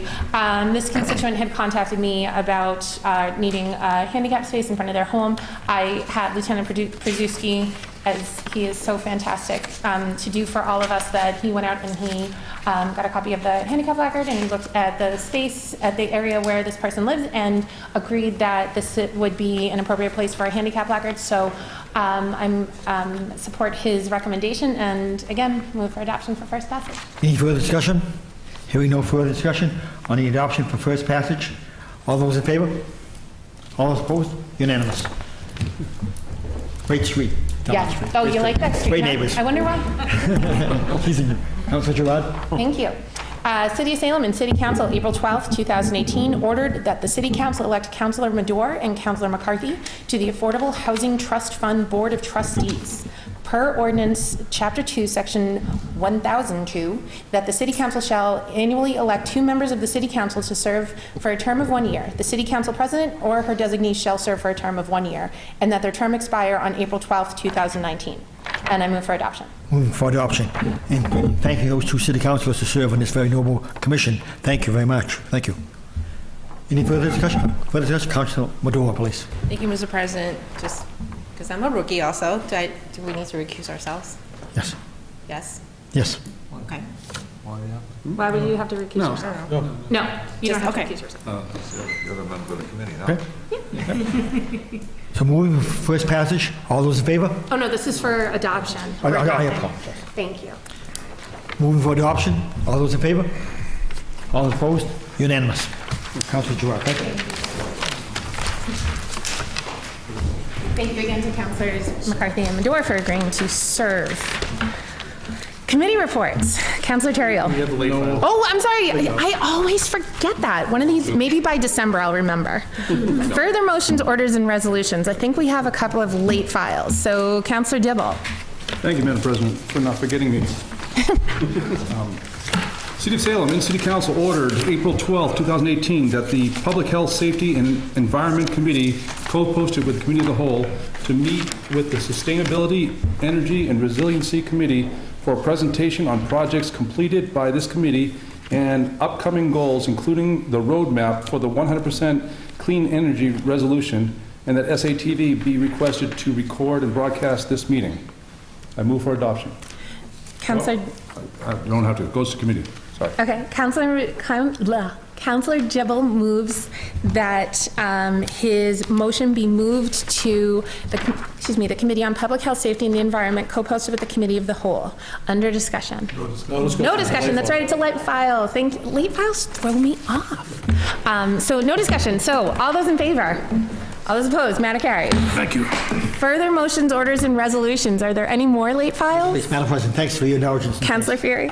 City Council's indulgence. City of Salem, in the City Council, April 12, 2018, ordered that the Committee on Ordinances, Licenses, and Legal Affairs, co-posted with the Committee of the Whole, meet to discuss the setting of the salary of the city clerk per city ordinance, Chapter 2, Section 312, and to make this salary retroactive to the week beginning of April 2nd, 2018 for the current city clerk, and subsequently a personal action form be signed by the council president or designee and submitted to the Human Services Department. Madam President. And you said, I'm sorry, which committee?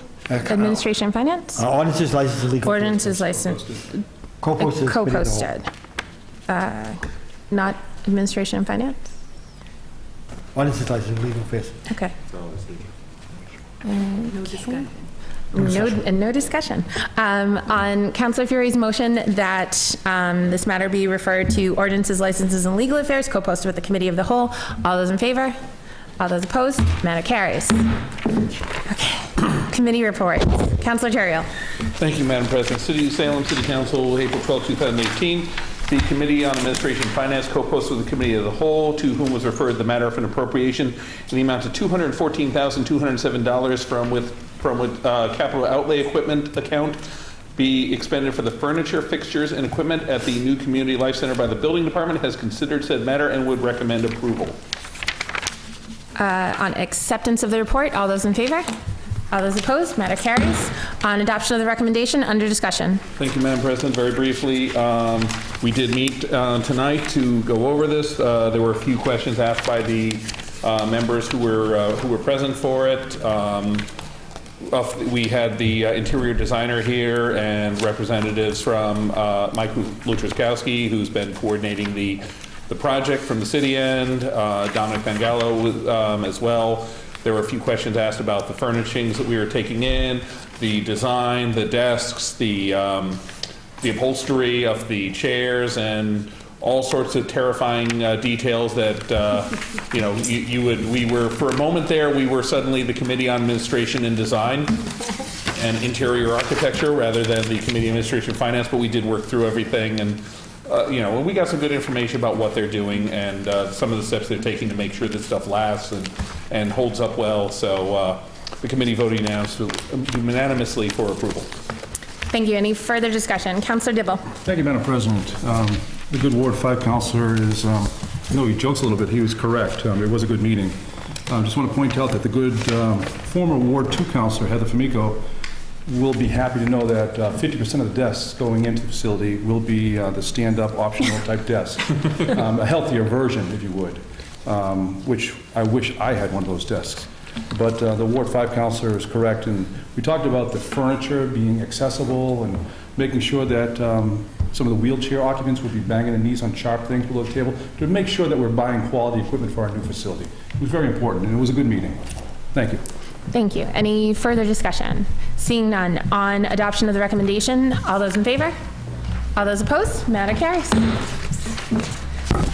Communications from city officials, none. Petitions. We have an invitation from the Salem Veterans Council inviting all to attend its 381st anniversary of the first muster to be held on Saturday, April 14th, 2018, to begin at 9:00 a.m. Councilor Flynn. Thank you, Madam President. I move that this is received and filed. Councilor Flynn moves that this be received and filed. Under discussion? No, there's just a good little information I got from the Salem Veterans Council from Roger Leger, the commander. And as everyone knows, we are the birthplace of the National Guard, and it's a great day to go out and see the troops, and I think it's really should be attended by everyone. Thank you. Thank you. Councilor McCarthy. And then Councilor Milo. Thank you, Madam President. I agree. It is a great day. It's one of those events I always love going to, and I think last year it was snowing. When it was on the first or second, it was snowing, and we were all huddled at the Armory underneath the cover. But it's a great day to see the parade in front of the gazebo on the Salem Common. And I will just say that around 11:30 or 11:45, the howitzer will go off, and the car alarms around the Salem Common will all go off. And so if anyone at home at around somewhere between 11:30 and noon on Saturday, there'll be a couple large explosions, and it's our armed veterans down on the Common that will be lighting off the cannons in salute in commemoration of the anniversary of this muster. It happens every year, and every year there's always a phone call or someone forgets to turn their car alarm off, and the car alarm's going off for seemingly an exorbitant amount of time as you're sitting there as we're trying to finish up. But just so for clarification, I'm joking about it, but seriously, just so everyone knows, sometime between 11:30 and noon on Saturday, there will be a howitzer salute, and it will be loud. And if you do live in and around the Common, if you have any sort of alarm that is set off by motion or noise, it's going to go off. And it is a wonderful event. Thank you for that reminder, Councilor McCarthy. Councilor Milo. Thank you, Madam President. Councilor McCarthy's right. There was actually a nor'easter last year. Yeah. Literally. And, but you know what? What's that? Global warming. Global warming. But I have to say that that didn't take away from the pageantry, the certainly the historical aspect of the event, or the celebration of the citizen soldier. This is 381st anniversary of the first muster. When you talk about history in Salem, this has got it all. And I think this is probably one of the most underappreciated events that we have. I don't know if it's because of the maybe there's a lack of publicity for it. Maybe there's a lack of understanding what actually happens there that morning. But I would just encourage everybody of all ages to attend, because when you see the, forgive me because I don't know what the actual terms are for the different, I'll say historical companies, right? They've got the guys with the spears, and I mean, that's from like the 1700s forward, right? The reenactors. Yeah, reenactors, thank you. It's just amazing to me. Anybody who has any kind of interest in history and military history likes the Common. I mean, it's just, I can't say enough about this. So I don't usually do this, but it is just a great thing for everybody to go to and attend. And I see what they've done is they've pushed it back a week, so hopefully we're going to have some decent weather, because historically, at least for the last 5 times I've been, it's been like freezing cold, and then it was a nor'easter.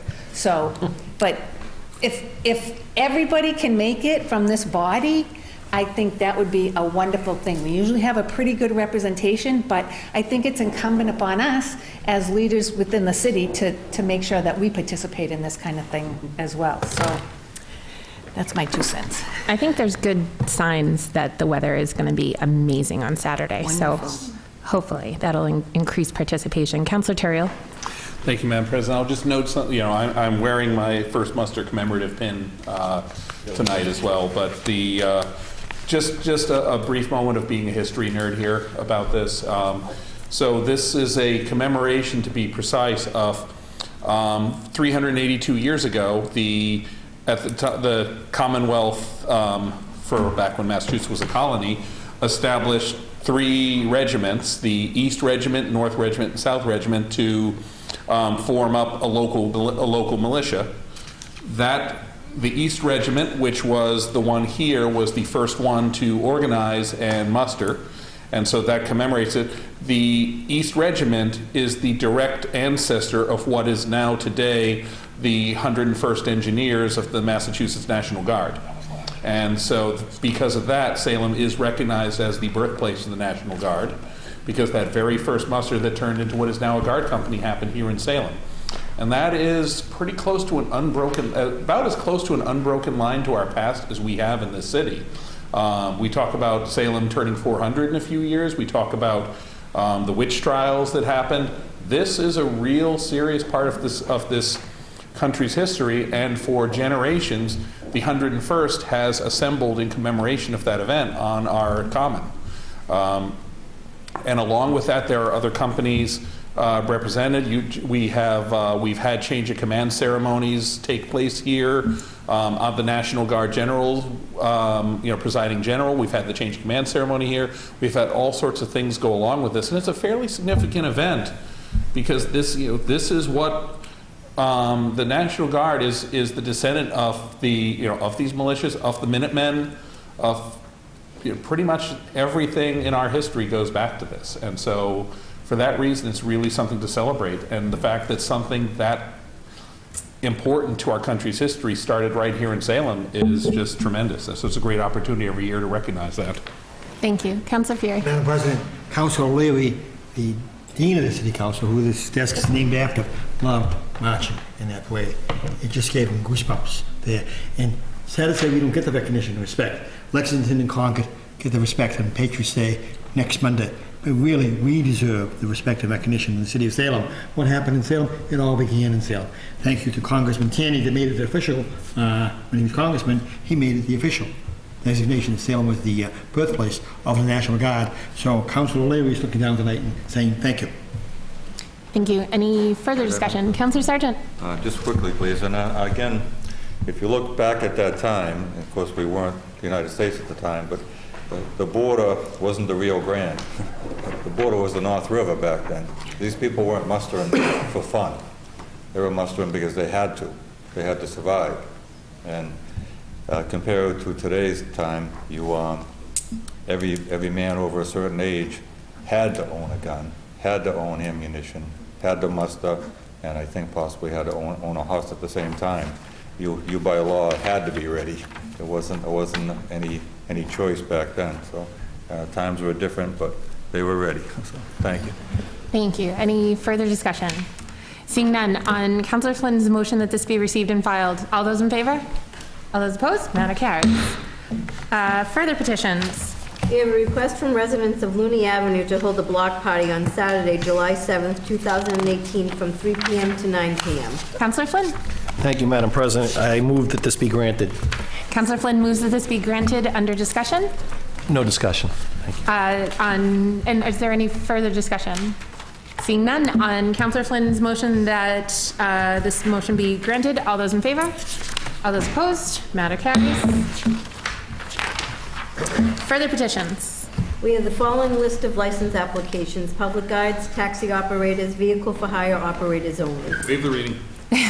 Councilor McCarthy. Thank you, Madam President. I move that these be granted. Councilor McCarthy moves that these be granted under discussion. No discussion. No discussion. Seeing no further discussion on Councilor McCarthy's motion that these be granted, all those in favor? All those opposed? Matter carries. Further petitions.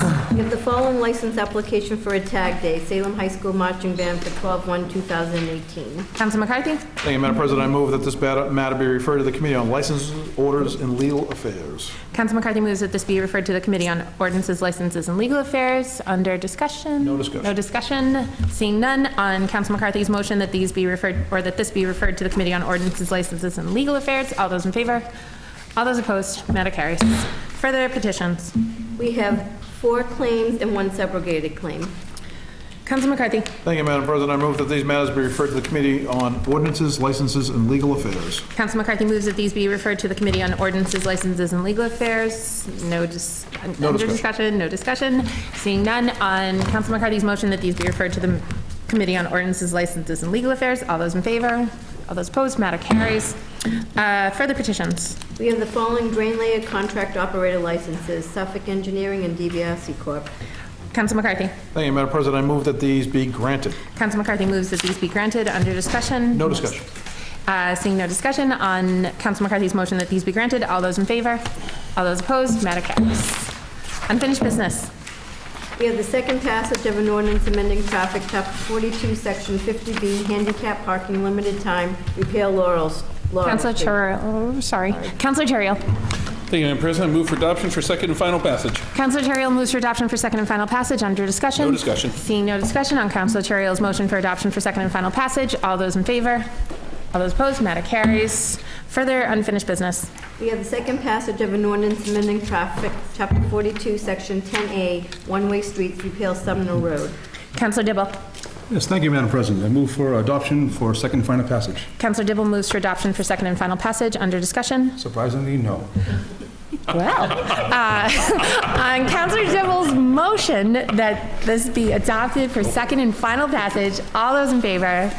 All those opposed? Matter carries. Further unfinished business. We have the second passage of an ordinance amending traffic, Chapter 42, Section 10, one-way streets, Sumner Road from Bradley Road to Loring Ave. Counselor Dibble. Again, thank you, Madam President. Move for adoption for second and final passage. Counselor Dibble moves for adoption for second and final passage. Under discussion? No. 2 in a row. On Counselor Dibble's motion for adoption for second and final passage, all those in favor? All those opposed? Matter carries. Further unfinished business. We have the second passage of an ordinance amending traffic, Chapter 42, Section 50B, handicap parking, limited time, repeal handicap parking in front of 93 Bridge Street. Counselor Madore. Thank you, Madam President. I move for adoption for second and final passage. Counselor Madore moves for adoption for second and final passage. Under discussion? No discussion. No discussion. Seeing no further discussion on Counselor Madore's motion that we move for adoption for second and final passage, all those in favor? All those opposed? Matter carries. Counselor Fury. Madam President, if I may ask for a point of personal privilege. Yes. We had a distinguished member of this body pass away, Attorney John Serafini, who served so well in this body, who gave his life to public service, his signature stickers everywhere at Salem State University, Salem Hospital, and the PBD Essex Museum. And I'd like to request a moment of silence for the late Attorney John Serafini, if I may. Thank you. Thank you.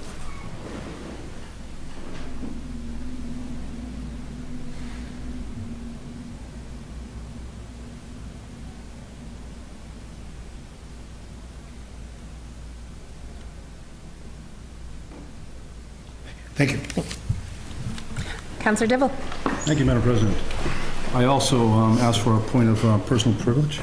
Certainly. I received word this afternoon that my good friend Marcia Lambert passed away. She served for many years on the Salem Recycling Committee back in the early 90s, maybe late 80s, but I think absolutely early 90s for 15 years or so. On the Salem Beautification Committee, I was out planting tulip bulbs with her some 28 years ago.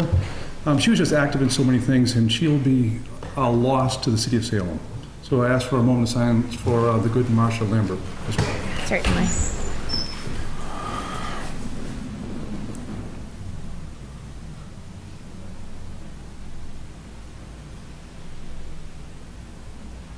Thank you. Thank you. Any other motions of personal privilege? No. Counselor Fury. Motion to adjourn, please. Counselor Fury motions to adjourn. All those in favor?